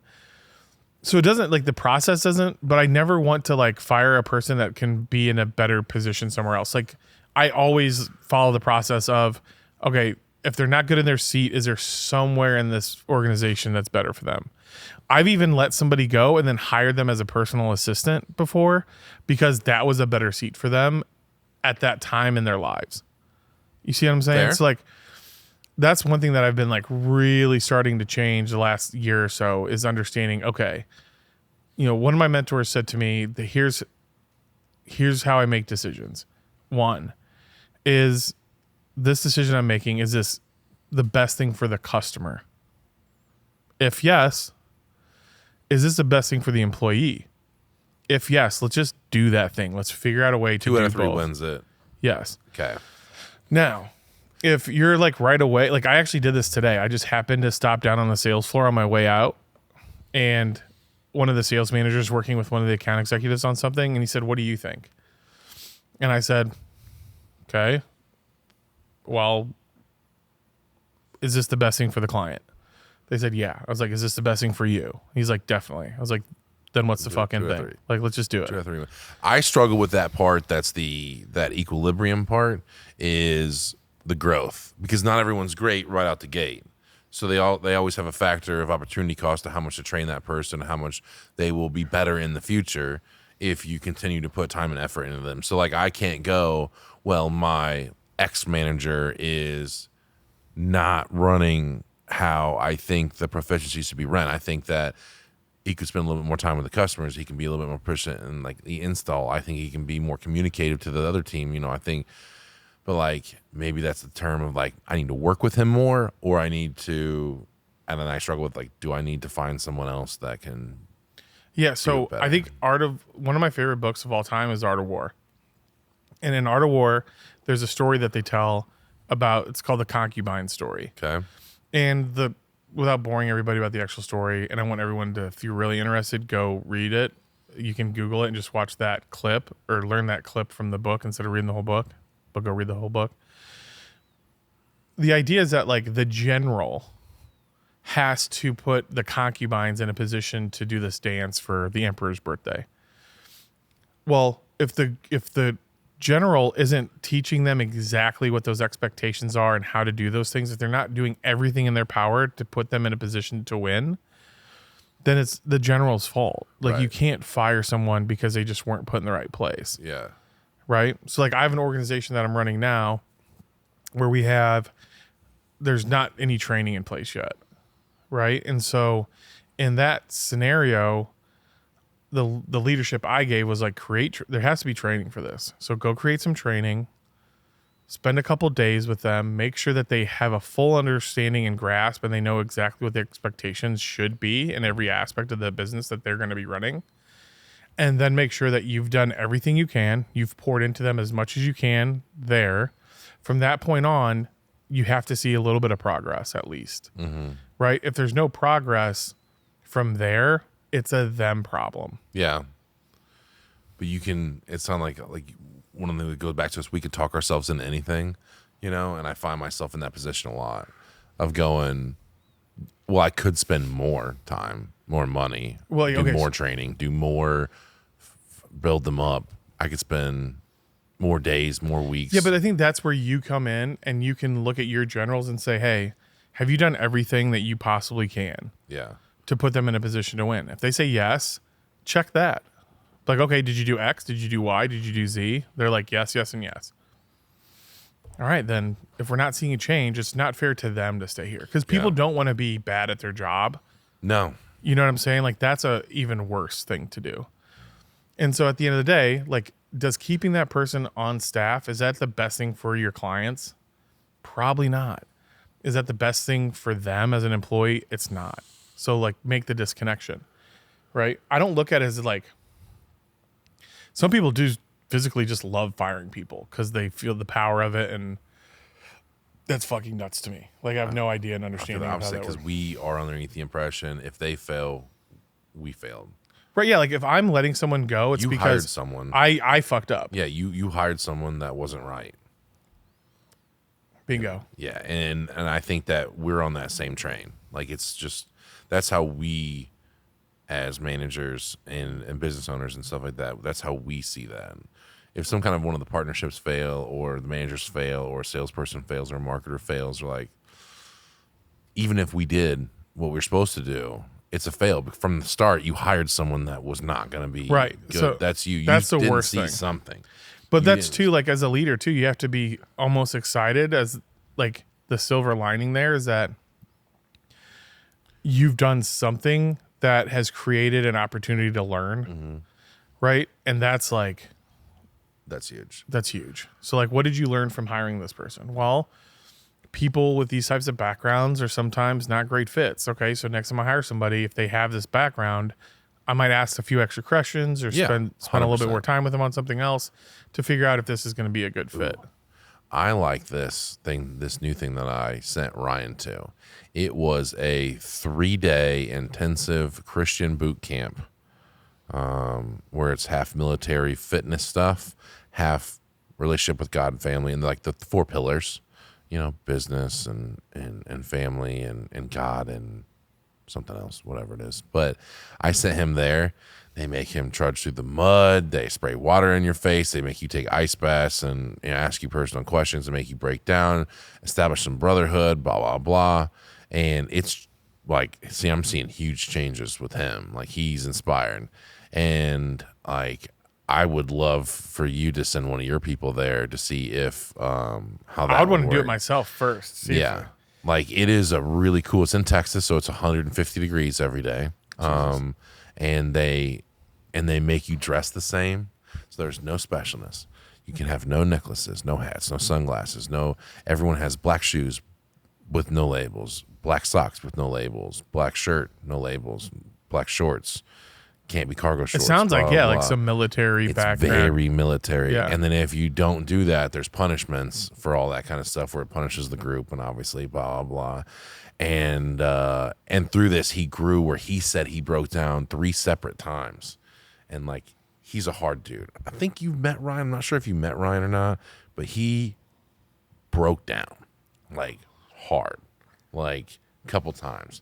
And that's something that I couldn't give to him, in my schedule and stuff like that. I couldn't spend enough time with him to get real, to fix those things that in the background might keep you from being successful, and a whole bunch of that self-doubt, that negative self-talk from problems previous in your life and stuff that holds you back from being a better you.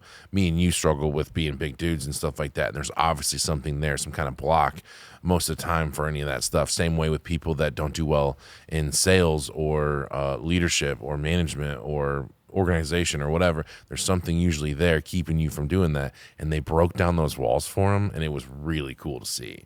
Yeah. And it's like a secret brotherhood now, and like not like the Masons or anything like that, but like he respected it so much he wouldn't even talk about some of the stuff they did and how they did it.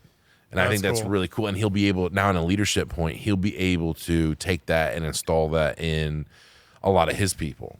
But I really want to dive into a little bit more of the fun stuff that you do at work, because we do a lot of fun stuff here. You've been a part of some of that stuff where I tell you, bounce ideas off you and stuff like that. What are some of the fun things you do to break up the monotony of everyday wake up and grind? It's always fun to get a paycheck. It's always fun to do like pizza days or donuts bringing in. But like, what are some like the fun things? Because I really do take a lot of what you go through and stuff to kind of model some of my own stuff. Yeah, I think the rule of thumb is spending time with the right group too. Because like if you spend time with like employees, I don't want to say like lower level employees, but if you spend time with employees that don't know you super well, they can take the things that you say and do to heart, and it's not what you meant to get out of that thing you said. So like, let's say you joke around and you say something, and the people that are close to you in the organization know what you mean, They know like the context of you, Yeah. where some of the other employees don't They have know. no the, barometer of what you're yeah, so they don't know if I'm being serious or joking. We'll shut down the division next week if you guys don't make another 100 million, by the end of the quarter or whatever. And they'd be like, "Oh my god!" Like that's a good example, right? Like saying something like that, Yeah. and then like they take that to heart forever, right? So I think that's one thing to like always think about is like how are you being portrayed, and what are the things that you're saying around people that don't know you the best. So you got to be careful with that. One of my favorite things though about me and how I operate and how I don't have to like be different people. I think you're similar. You can turn on, turn off, I guess, but I'm the same all the time. Yeah, same with me. I'm the same, But that's all that, the time. That, Which is what you're saying, like yes. could get you in trouble, and that's kind of like my thing about consumption on a mass thing that's out there on the interwebs. But like people know us, and then they don't know us, and they have an idea of what we are. And I think a lot of people I hear on this are people that watch the pod and go, "I didn't know that about you," and they're like, second string friends and things like that. And they're like, I didn't know that. I'm like, well, it's a good opportunity for you to like get to know me better without actually having to spend those moments of where it's a weird thing to talk about. Like, tell me how you got successful, or tell me how the struggles, or tell me blah, blah, blah. Tell me how it almost didn't work out, or blah, blah. Like those things are like weird to come up in conversations. We've never talked about that kind of stuff. And so on the pod, they'll consume that and it'll be fine. On the opposite side, I make my normal personality is truthful all the time. So I don't have to worry about most of the time it being consumed the wrong way. Mm-hmm. Like I remember I started off my day yesterday of yelling at like 3 people in a row.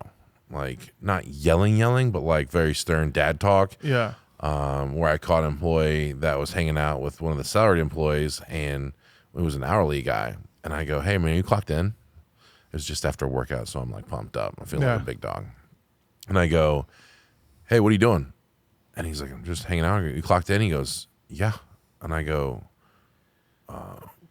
what are you doing?" He's like, "I'm just hanging out." I'm like, he goes, "What do you want me to do?" I go, "To work when you're on the clock." And he's like, "Oh," and he went and like started doing stuff.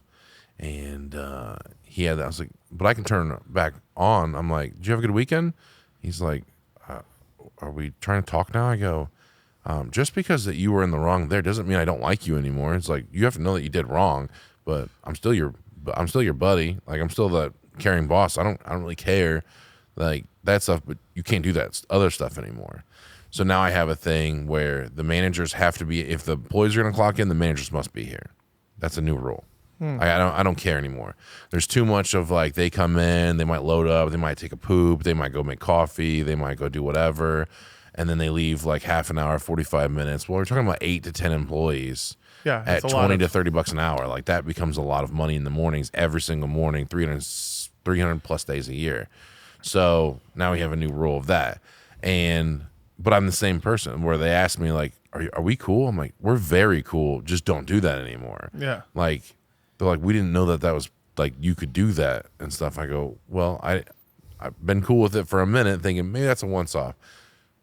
Dude has been here for an hour and he just came out of the bathroom, blah, blah, blah. Maybe that's a one-off thing. I don't care.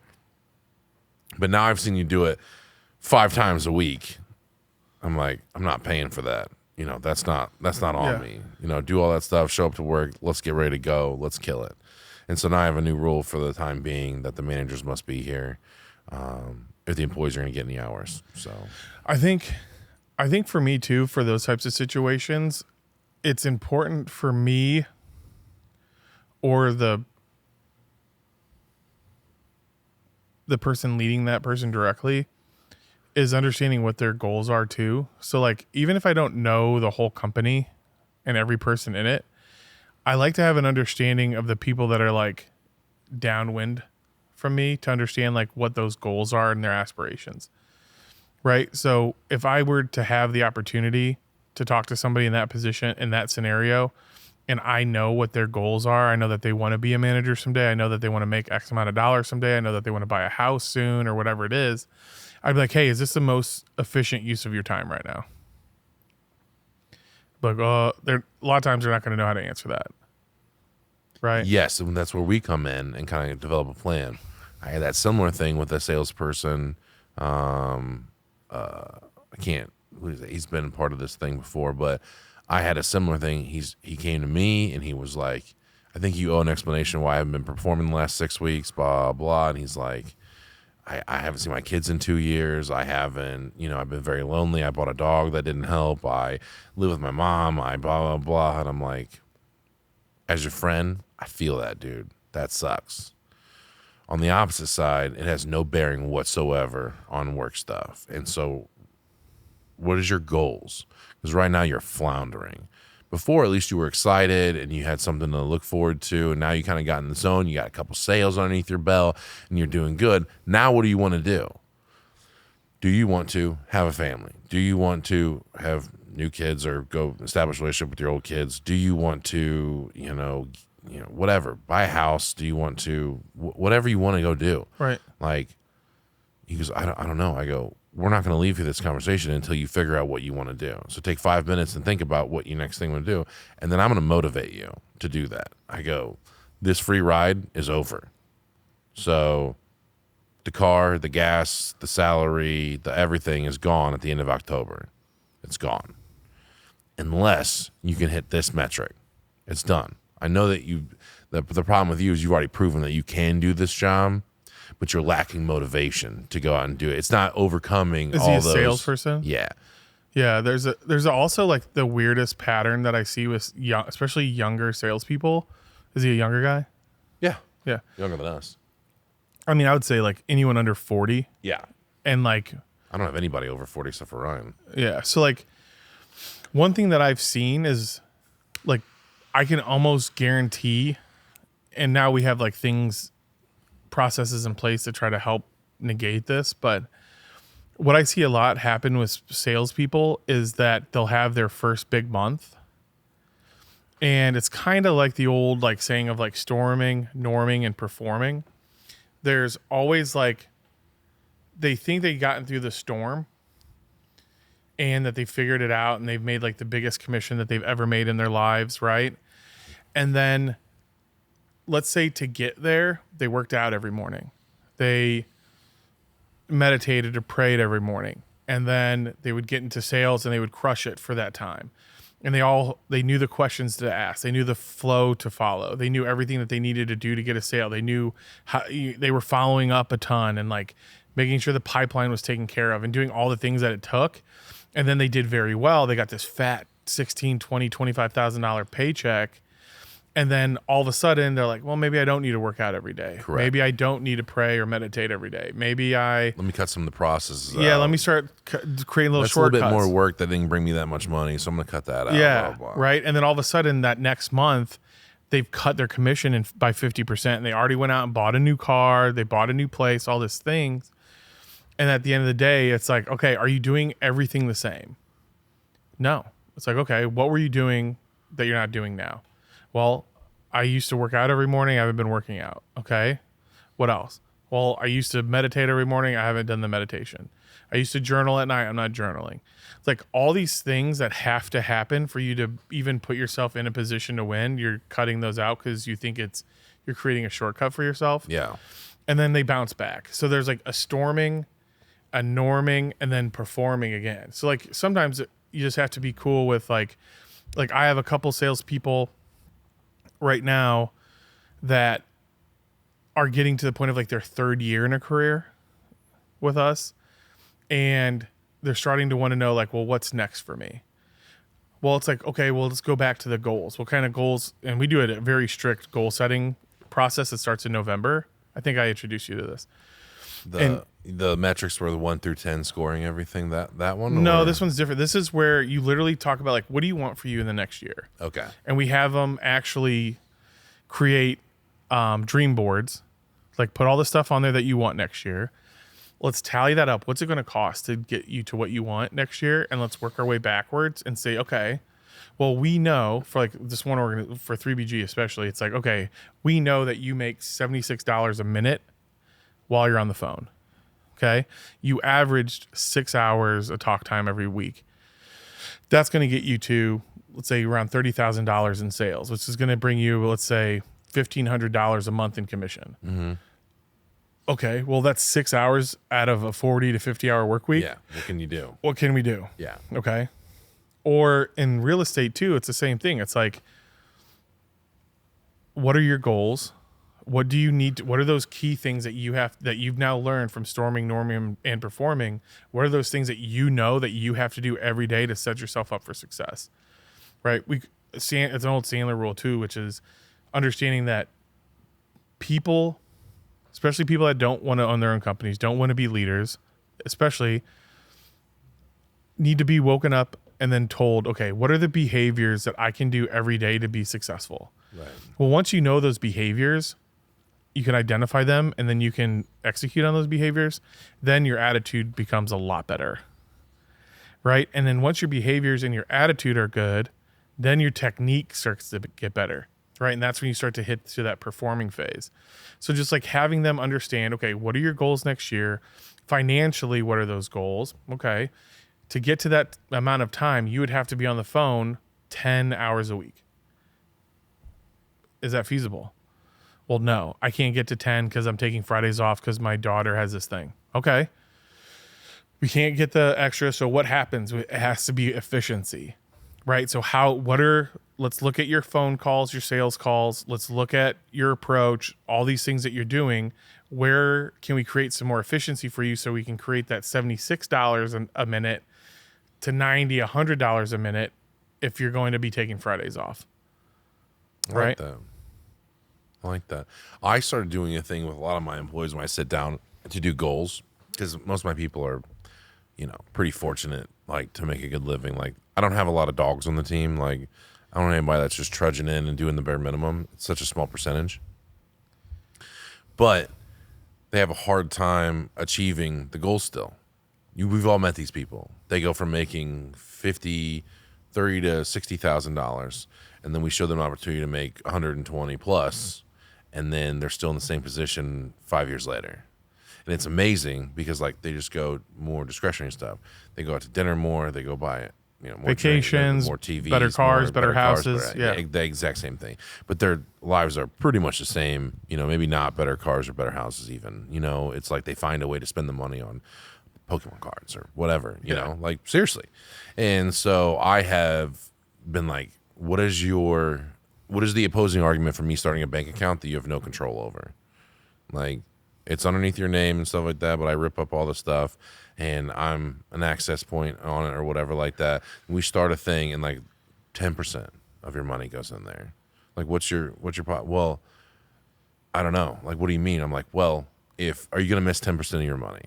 And 10% might be $17,000 when you look at the people are making $170,000. And it might be $5,000 for someone who's making $50,000. But I'm like, 10% of your money, is that going to change anything for you? He's like, no, like, that's basically just cigarette money or whatever, you know. Let's take that. And you don't have that much saved right now. It's usually happening to people that don't save $1. Yeah. Even the people that make $5,000 a week, they don't have it. So you set up another bank account that they don't have access to, no credit cards, no debit cards, or nothing like that, and you just save that money. And then we put a name on that account, new house money, vacation money, do whatever. And then that comes a thing, and then we have a celebration, you get the money out, and you go do that thing. And that's been sort of a motivator for a lot of people of being like, well, I just never thought about even if it's 2%, 5%, doesn't matter what it is. Take some percent out of your money to pay you first. Profit First, have you ever read that book? Oh, it's a great book. Profit First is a wonderful book. I just put in practice the beginning or the late of last year because I was in a position where I thought that we should be further along. We had $10 million or $20 million in sales or what? No, $30 million in sales so far, maybe more. I don't know, but 1,800 plus projects over the last 6 years, ton. And I thought we should have a little bit more of a substantial backlog, like cash. But then I figured out that because every time it gets up there, I go buy new box trucks, new vehicles. You reinvest in the business. We go take people out on crazy adventures. We do more training. We do just a lot of different stuff. We go buy another supercar to give away, something like that, when I think that we have too much money. And what was happening there is I wasn't doing profit first. Pay yourself first. And so we open another bank account that has no bearing. It is not with the same bank that I go with normally, and everything, and just a fraction of the money goes in there. We ain't calling a profit. We're just calling a fraction of the, because everything a customer gets done with the roof or the window project, it gets immediately funded in full. And whatever comes into that account, a fraction of that goes into the next account, and then that helps me save to pay off the factory. It helps me pay off the machines. It helps me do all that kind of stuff, and that just sits in there until a time where those loans are executed and we can pay off all that stuff, and I have extra money. So you ended up doing for yourself what you were doing for your team. I did it for me first, Okay. to make sure. But then when it gets up, because it starts small. I mean, I get small. Like, I didn't think, like, I can't take, if we get $30,000 funded, I'm not taking $5,000 of that and putting it in a separate account. I probably need that to fund my business. So, I mean, it was like, if I got funded on $30,000, it'd be like $500. But now it's up to like $178,000 or something like that, in an account that I don't miss that money. And it's separated from the general pool of money that I operate the company with. And so now when I make things like, should I buy $1 million worth of coils, or should I buy $500,000 coils, or $250,000 of coils, I can be more aggressive or not aggressive. The money's already accounted for off to the side, so I'm not missing that at all. Yeah. I don't see like that's there.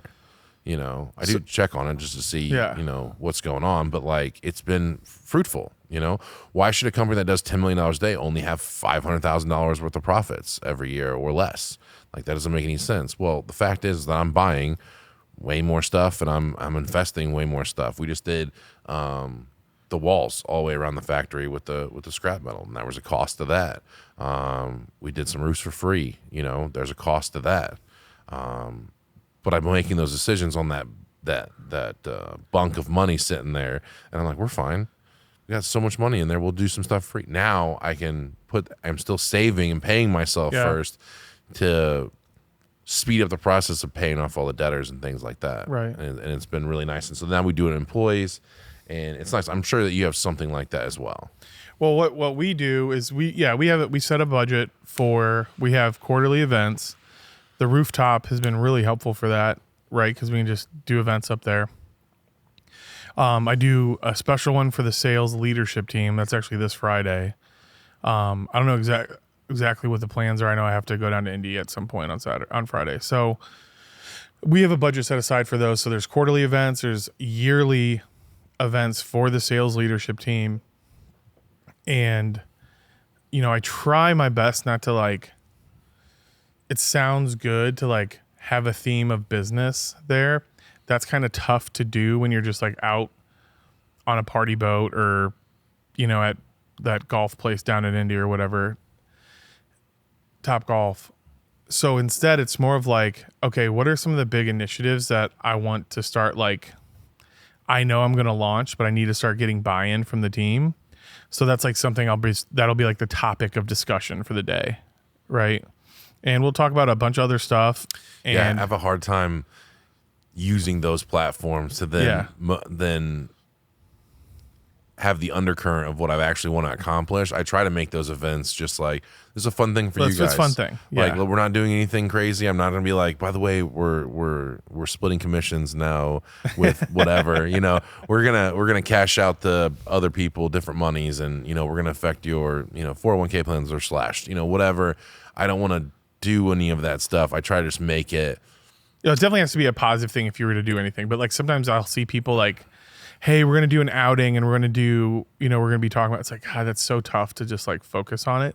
So I just try to mention something that I want people to really think about, so that when we're back in the office and we start diving into something, there's already thought put into their input, and, the people on the team that you can count on are going to put together some crazy reports or present something of their idea, then things move forward. So it's been working well for us.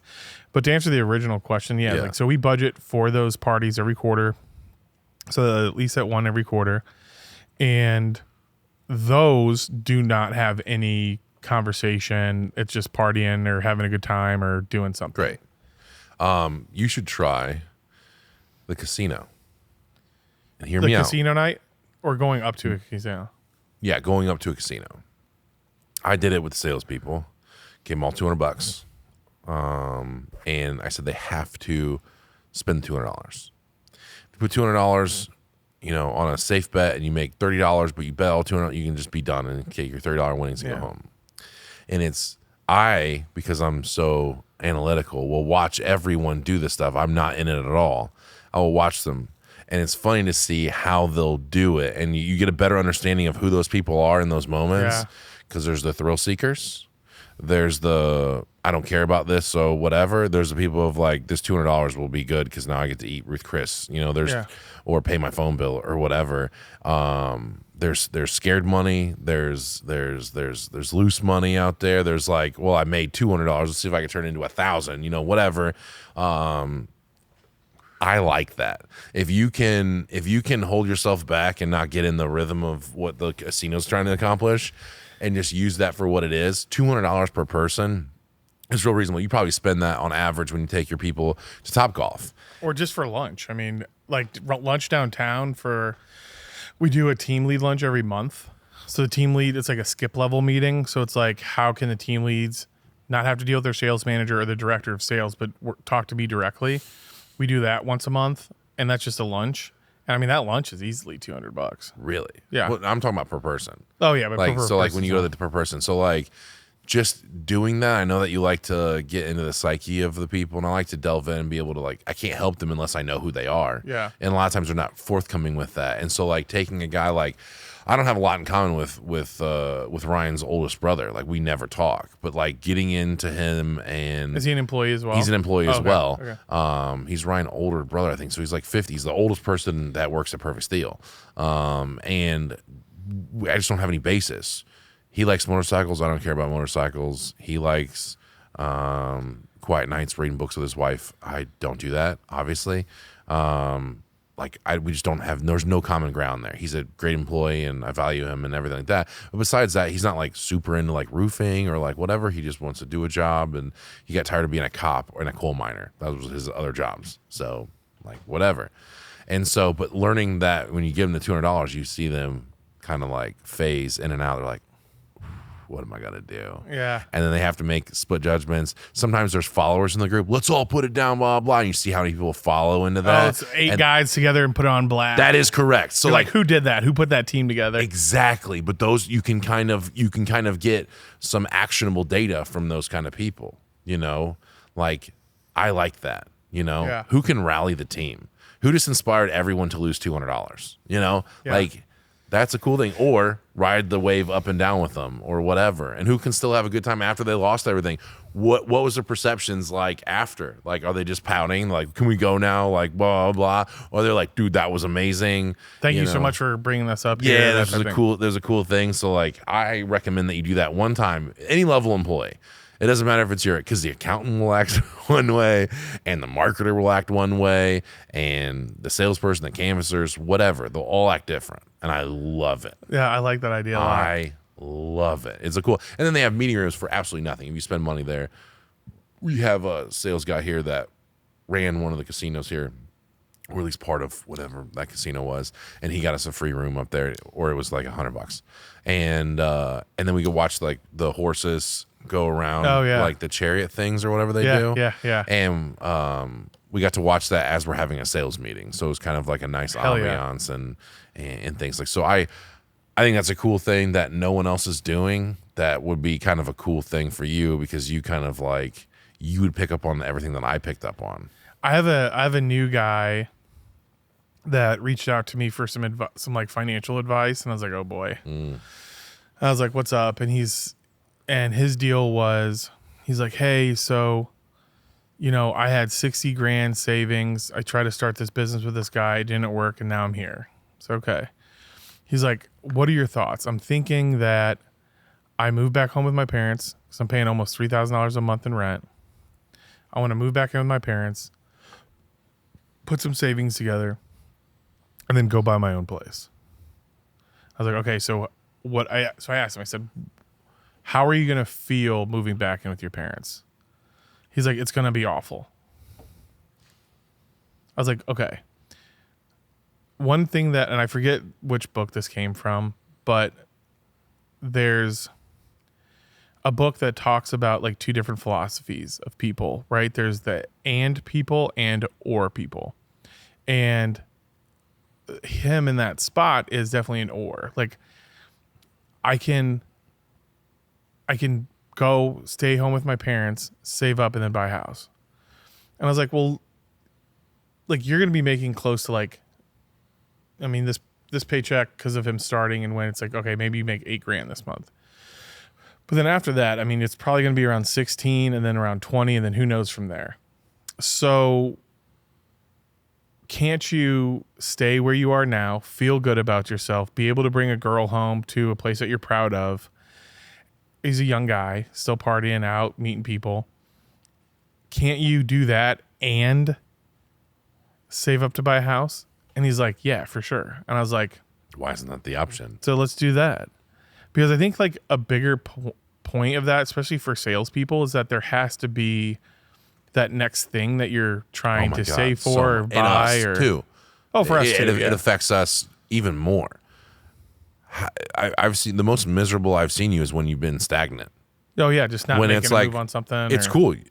Business making money, kids are healthy, wife's happy, everything's good. But I've seen you the most unhappy when it's just like flatlined. Yeah. You're like, everything's up and running.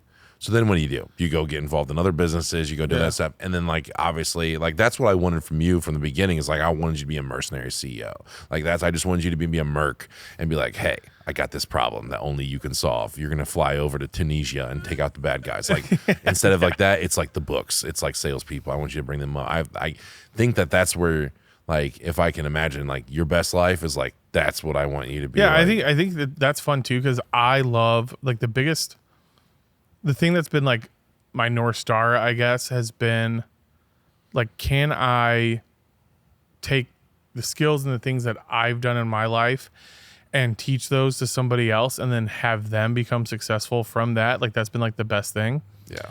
And so working through that with him, it was awesome because I was like, yes, because I found myself consistently working with especially sales managers and sales executives of like, okay, so what do you want out of life? Like, what don't you have yet? Like, what do you want? Because you can have this and that.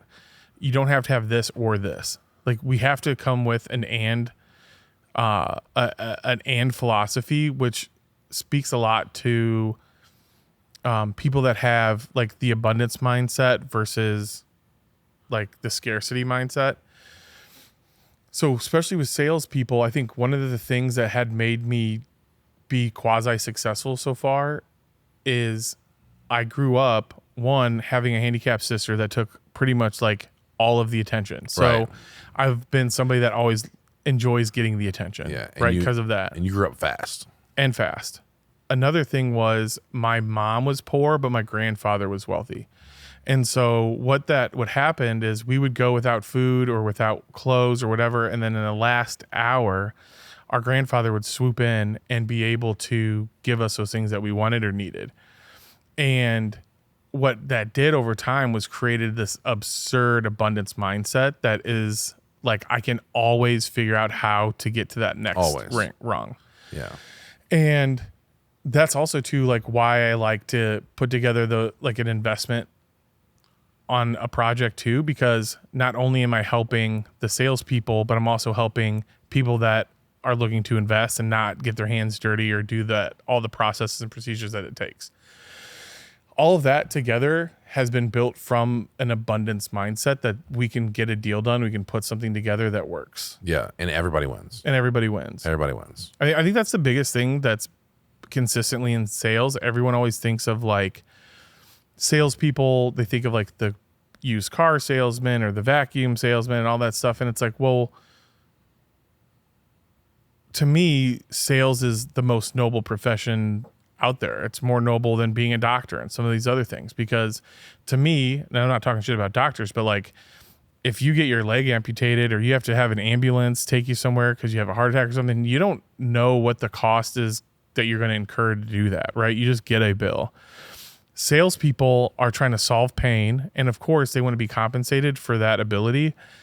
And I think that's what rubs people the wrong way sometimes. But in the end, if you think about it, if you're solving pain, and like let's say that, you know, I don't work with him anymore. The contract's done, but we did very well together.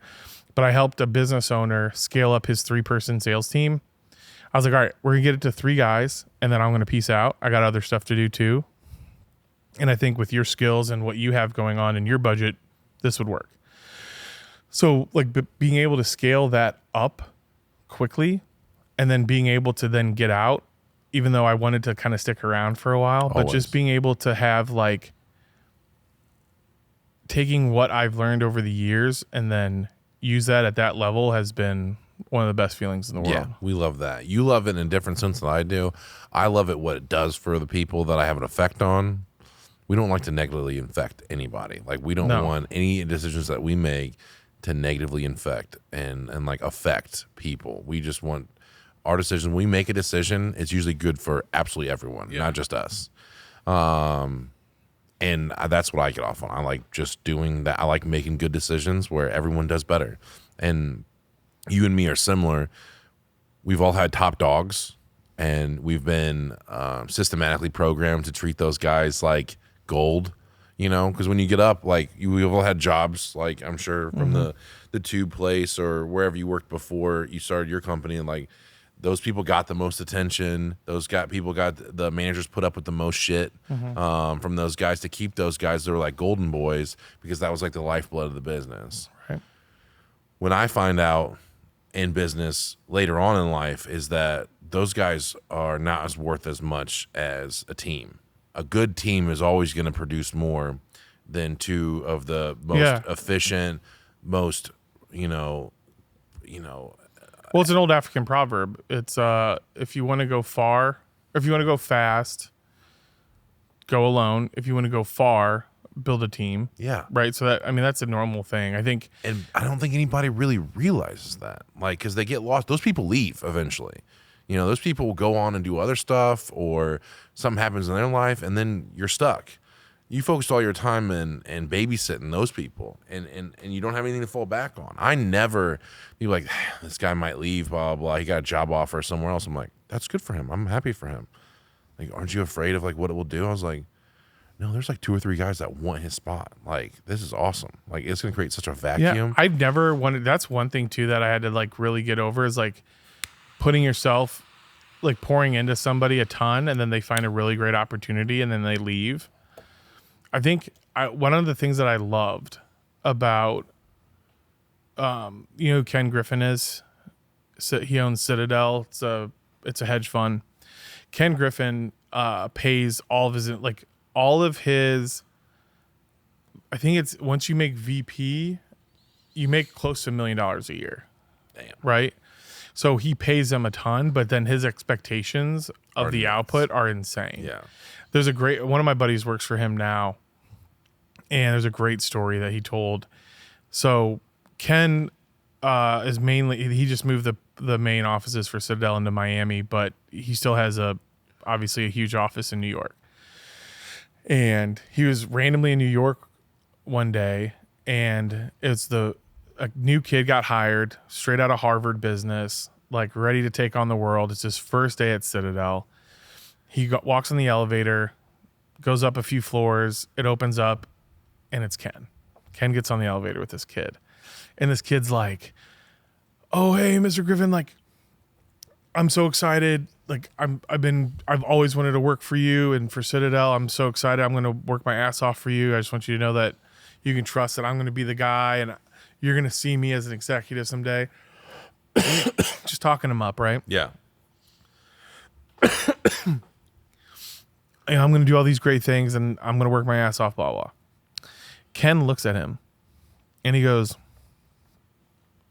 okay, what are you reading right now? And the kid's like, well, I'm not reading anything because I'm just trying to pour everything into Citadel, and I want to just like make sure that I get on the right foot here. So all my focus 100% is into Citadel. Doors open up. He goes, all right. you're fired. And he walks off the elevator. That was that kid's first day. And it's because Ken has learned that the people that he wants working for him, he wants them to keep progressing and getting better. And he thinks that reading is obviously one of the best ways to do that, which of course it is. Yeah. But being able to hold the accountability that strong without whim, like it's quite possible that he got home that day and didn't remember he did that, because that's the Program that's like the standards that he wants set for the business. That's a cool. I wish I could be like that. Not in the same sense to be kind of heartless in a way, but I wish that I could follow my own rules sometimes and have that. It's the hardest But thing. we see some light in people that I think a lot of times like other people didn't see, like he's got this gift, or I just got to bring it out of him and things, and it's like never works out. But I wish that I could hold that standard. I mean, I do want everyone to do better, and I do want to do that stuff, but I also think that there's a place for some companies, especially mine, where I could take someone who doesn't have the skills or the knowledge or to progress and then give them that. I would never expect someone like that. Maybe from Harvard, I'd expect that you should be better than yourself so you can be better for us. With these people, you know, like I get random people all the time. I got a guy from a Porsche dealership that just left and signed on here. And he was selling, you know, $500,000 GT3 RSs, you know, and making $100,000+ a year. And he wants to come work for you because the culture's better. You know, I got a guy that was living in his car out of divorce because they wouldn't let him. She changed the locks on the house, and so he was living at like a Planet Fitness inside of his car, and then going to shower and still going to work every day, never being late. You don't think I checked up on that? 100% true. Dude never was late, did his job every day, just wants to better himself and get enough money to go see his kids and fight the divorce and everything like that. But like, dude, through all that struggle, could maintain where other people would break. Like, I have a spot for you.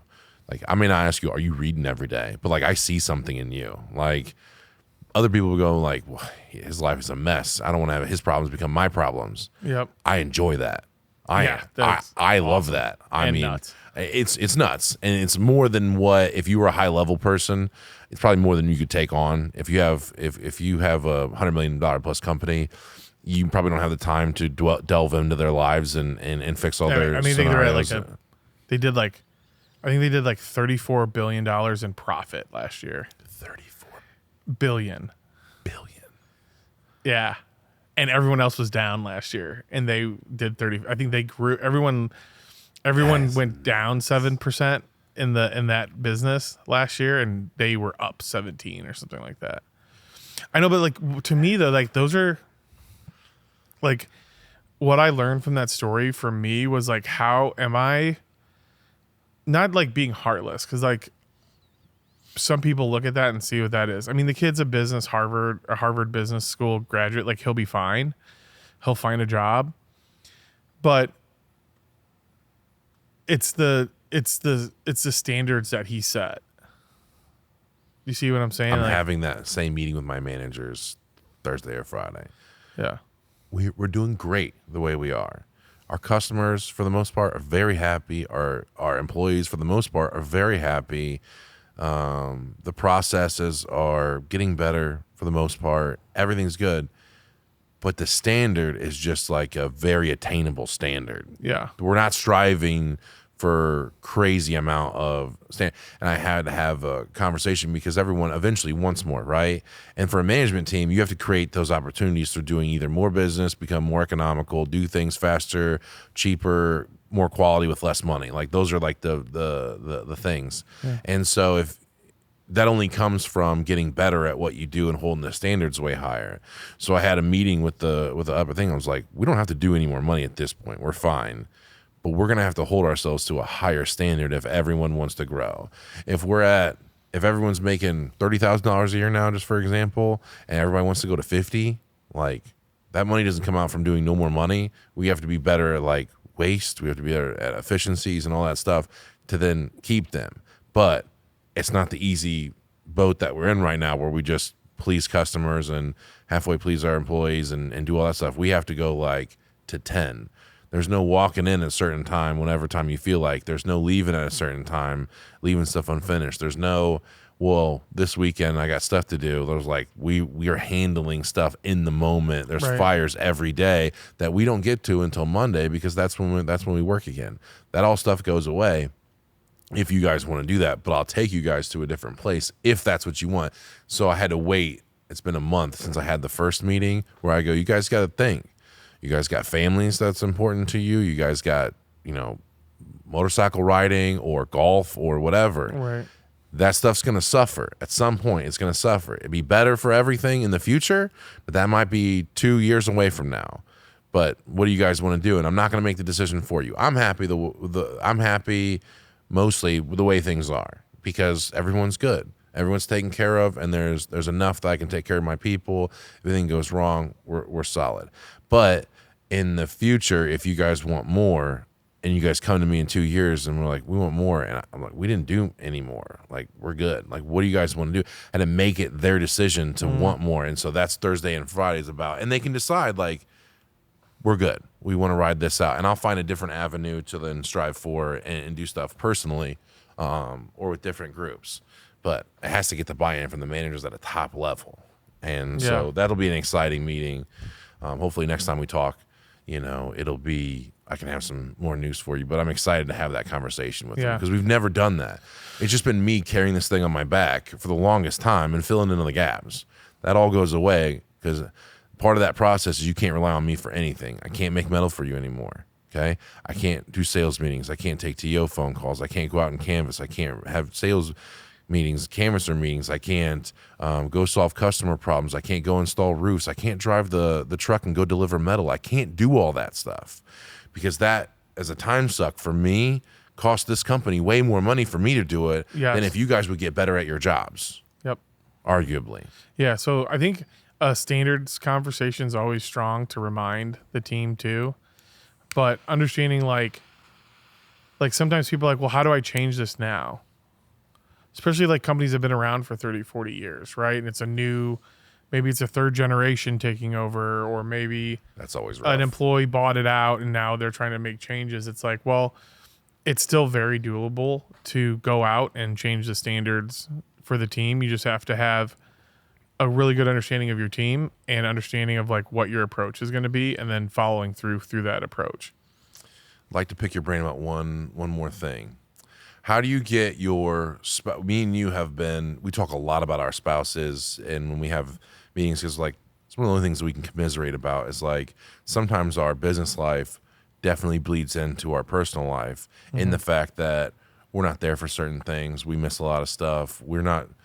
She's changed 1,000, maybe 50,000 diapers now, and you've changed handfuls. It's like, how do you get the spouse on board when you're going to make a change to do something crazy that might be very good for the family and very good for your future and stuff, but you have to get the buy-in now. And I'll just tell you why this is coming up is when I have interview salespeople, I'm like, it's 12, 3, and 6 appointments. And what I want to tell you and be very clear about is that no more dinners with your family. At 6 o'clock is the most opportune time to meet with someone who needs a roof or windows or whatever, because they've worked all day and they're going to take 2 hours of their night from 6 to 8 and speak with you about their project, and they want you to be on, and that's the time slots that get filled up every single day. Yep. Every single day. So there's no more you clock out at 5 and go home, pick up dinner on the way, and eat with your family, put the kids in the bath, read them books, and lay in bed with your wife till you fall asleep. That is gone. You get back at 9 o'clock. You're going to eat leftovers in the fridge and go to bed. Good news is you can wake up at 10 o'clock because you don't have anything but at 12 o'clock. So if it's 2 hours away, you're going to sleep in a little bit. But that's your life. And most of the people are like, I just don't think that I can do that. Or I have people going, I want to do this. And I go, you got to take 5 days before I want to have another conversation with you. Talk to your wife. And then come back 5 days later and they're like, no. Even if it would double their income. Yeah. So your question is, how do you help other people? No. How did you have an original conversation? How did you work through the processes? Erin is a wonderful, she's wonderful the best. I have met her in passing. but I've never like spent time. I would love to spend time with her because she keeps your house in order. All those kids are happy. Yeah, she's and, amazing. and she's very happy with you for the most part. Yeah, and so I like, don't know. I don't know. You think you're a cool guy, but like she's I see only just loving posts all the time from social media and stuff. So I wondered, how did you convince her that you're going to lead this life and you're going to put in 60 hours a week minimum, which I know you do, and they come out weird hours, but I know you put that in, whether you're gone traveling, whatever like that. How did you have an either original conversation or through the process, how did you get her on board with, this is what I'd like to do and I'd like you to be on board?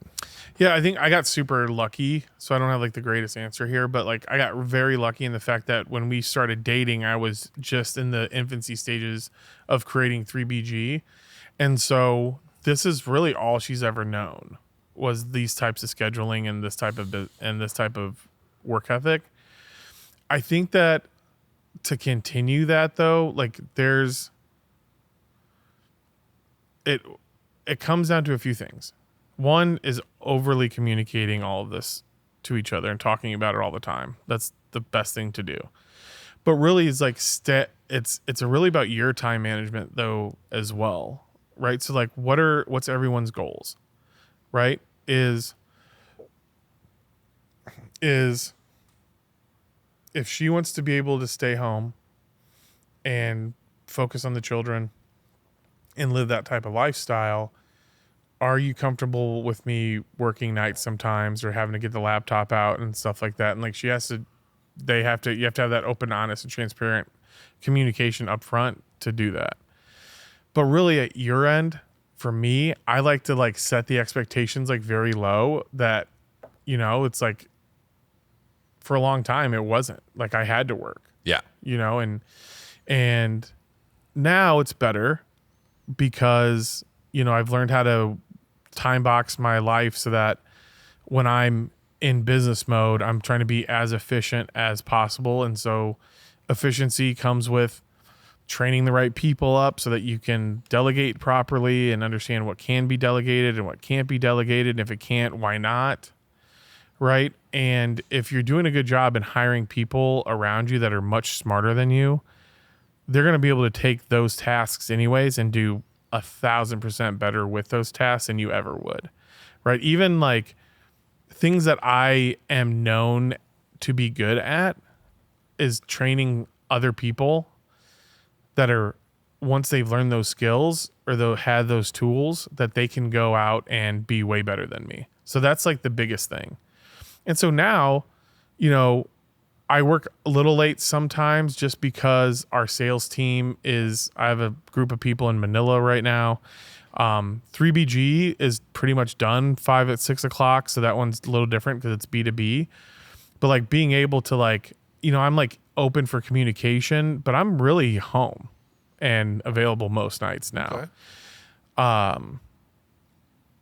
But it took a long time of like open communication with my wife. Like when it's family time, like putting the phone down and like being present there and getting the most out of that time. Because what are we all doing this for in the first place? We're doing this for our families for the most part. So why don't we take advantage of that time that we have with them? So for me, it's time management. It's hiring the right people around you. Like I want to be in awe of the people around me. Like I have a few people I'm thinking of right now that I know that when I pass over a project or I'm like, hey, here's my thoughts, run with it, they go do a way better job than I would. Right? Yeah. So that's how I've been doing it now, and just making sure that I'm overly communicating with my wife on all those things. That's good. I find myself making promises in the future. That's what I find out I do. Like I go, listen, it's not going to be a short time. He's going to be 5 before I'm like available, because I'm in the infancy stage still. Even though it's been 6 years, I still think that. I mean, it takes, people think it happens overnight. I mean, they only see like the end result. Sometimes they see you pull up in the nice car. They see you in the nice house. What they don't see are all those hours at night. And a lot of times you can't even express that to somebody because no one gives a shit about everyone has their own shit. So like you can't even like convey that to people. Yeah. I'm really lucky that I'm so attainable. I'm an open, like if you walk 30 feet that way, that's my office, and there's no doors, there's no nothing. And they'll see me if I'm in here at 5 a.m. when the roofers start to get here. They go, "Did you stay here all night?" They know. Like, so no one ever, like the managers, question. no one can question that I work more than everybody else or work harder than everybody else. I'm the one that cleans the floors. I'm the one that fills in the gaps that are making panels at 5 That's always o'clock. been my problem with like my weight, like because I've lost probably 1,000 pounds over the years. Yeah. Of like losing weight, gaining back, losing weight, because that's always been one thing that I always wish I could just crush, and I just never put myself first to focus on it. Yeah. But like that's something I've always bummed me out because I always wanted to be like, okay, if Shane can go lose 100 pounds, then I can pretty much do anything. Then You've always been an athlete, and so it's like if you could go back to that, that would be your best life. But we get caught up in like, but I could wake up in the morning with my kids, or I could have morning coffees with the boys at work and get a head start on the day. so like that going back to the and mentality. So like I'm trying to problem solve an issue the last few days. So I've been staying up super late. So like just this morning, I didn't get to work out this morning or even take a walk. Have you been working out? Yeah. Good, man. But not, it's still not as consistent as I Yeah, want it to when be. you- Yeah. And so I'm getting a trainer. I'm doing all those things so Good. that I have a little bit more accountability there. But again, it's like, all right, can I get home in time? Because this one call, I want to be in my office for this call, or I want to be home in time to take the kids to school or whatever it is. We still fight with that. I mean, to say that just because like we're on top of the pyramid or whatever, that we don't have to do that. Like No. we still fight with all the same things. And that's what I'm saying. Like there's stuff that you have to give up a lot of these times to get what you want. The people that are smarter than us and had a better head start or more opportunities that came at more opportunities, maybe don't have to work as hard as us. I tell this almost every podcast. Like I am not the dumbest person, but I'm pretty dumb as far as the scale of things go. So I have to work harder. That's where I create the value. Yeah. You know, I might have a good personality and I might be able to figure things out practically, like you figuring out the deck and things like that. I might have a mind for that, but I can't figure out how to go to do opportunity costs and do high level CFO work and stuff. I have to sub all that stuff out. Yeah. And those people that come in those situations that also has a mentality like me can skip all the struggles and just come be a part of a company that is already doing great and then, you know, Right. be on top. And I've told people like, you don't have to be me. You don't have to put in 1,000 hours a week. You don't Yeah. have to do that. I have to. And there's nothing wrong with what I do, but there's some things you're going to have to give up. And I kind of preach that whenever somebody comes to my office and goes, well, what do you see me doing? And I go, I don't care what you do. Like, what do you want to do? Like, you can do this forever. I had a best example. We'll kind of finish this up, but we had a canvasser come in. He's like, do you have time to talk? And I was like, yeah, dude, I'm already here. It's already 9:30 at night. I'm still at the, if you can make it here before 10, I'll talk to you. Okay. And he's like, yeah, I bet. And so he comes in here and he sits down and he goes, man, I've been here for 4 years and I don't even know. Like, I'm so sick of knocking doors. And I go, I bet. You knocked doors for 4 years. There's nothing wrong with that, but it's one of those jobs that's not made to keep you there. Yeah. You know, it's entry level sales at its basic most point. You're not supposed to knock doors you're not supposed to work at McDonald's your entire life. You're not supposed, it's not how you can, and there's nothing wrong with that. Right. But they're not set up to be that. You know, the CEO of McDonald's probably didn't work frying stuff at the beginning. Like it's Or- made to make yeah. some jumps and leaps and go and better yourself every job. And he got really upset that he hasn't seen stuff, but he doesn't want to leave the company because the culture is good and we take care of him and, Yeah. and he makes decent money and all that other stuff. But he wants to see some stuff. And I go, what's holding you back? He goes, well, the manager won't. Well, Jimmy's been on there. Well, the manager won't answer my phone calls, or he won't. He texts me back, and I try to get a meeting with him, and all he says is, "Okay, let's have a meeting." And I go, "Well, then why aren't you having a meeting with him?" And he's like, "Well, he never texts me back a time and a place." I go, "Show up or text him a time and a place." make him be the best. At this point, he's just agreed to whatever you wanted. Yeah, use the sales approach that he's learned to get a meeting with him. No shit, right? Like it really works. Personal life, everything. Yeah. And so he's like, "Well, I never thought about that." I was like, "Really? You've never thought about that? Like you've been aching over this and having pains about this for 2 months, and you just haven't." He goes, "I go, what's your next step?" He goes, "Well, I have to hire, 2 more people to get underneath my belt to take over an office, and that we have a structured program Yeah. to like take over an office. I want to see that you can hire people, that you can train people, that you can inspire people, and you can make a good living. And if you do all those things, and I have things, then there's steps." He goes, "I have to have 2 more people." And I go, "Do it." And he goes, "Well, I'm waiting on Jimmy." "For what?" And he's like, "I don't know." And I go, "What are you talking about? Like, what are you waiting for?" Yeah. And he, "What can Jimmy do for you?" He goes, "I don't know, but I want him to tell me." I go, "That's not who we're looking for. That's not a position that entails you that we hold To your wait hand on another man. to wait on anybody. Yeah. You got to go out and take it. That's just one of those parts. If you want to be a sales manager in any capacity, marketing manager, whatever, you have to go and take that. No one's giving out those things. Okay. No one's, you have to go out and get that. If you're waiting on him, this is proving why I put those steps in place, because it filters out all the, well, I think I can run an office. I think I can blah, blah. Go do it. It's fine. I pay you to train and do all that kind of stuff. And he just can't get this last part. And he goes, "Well, I'm going to do it." Now it's been a week. No one's hired in yet. But, it's just like self-prophecy. You just do it. If that's what your dream is and that's the thing that you want most, like go out and do that. But you're going to have to put in the hours. If you have to also go out and make a paycheck, either before those hours when you clock in or after those hours, you're going to have to do the extra stuff to get you to the next step, because you're not smart enough to figure this out. You're going to have to work hard, and there's nothing wrong with that. And he just didn't get that. It was such a weird conversation to have with someone who's talented for the most part and good looking dude. And for the most part, his dad was a well-to-do lawyer here in town. And like, you not pick up anything. Do you think he waited for somebody to tell him what to do? Like, that's not how he became the top G. That's not what happened. No. He went out there and got it. He demanded that he got this respect, got this pay, got this many jobs, that he closed this many deals, went to trial this many times, blah, blah. He didn't take no shit. He didn't wait on the assistant to go, "Hey, you should go to this meeting over downtown so you can go meet." No, he just did all that stuff. And hopefully that becomes something, but it's just a kind of learned fact that I've had to deal with. Like, you don't have to be the smart guy, but you're going to have to put in more work. Yeah. So, Yeah.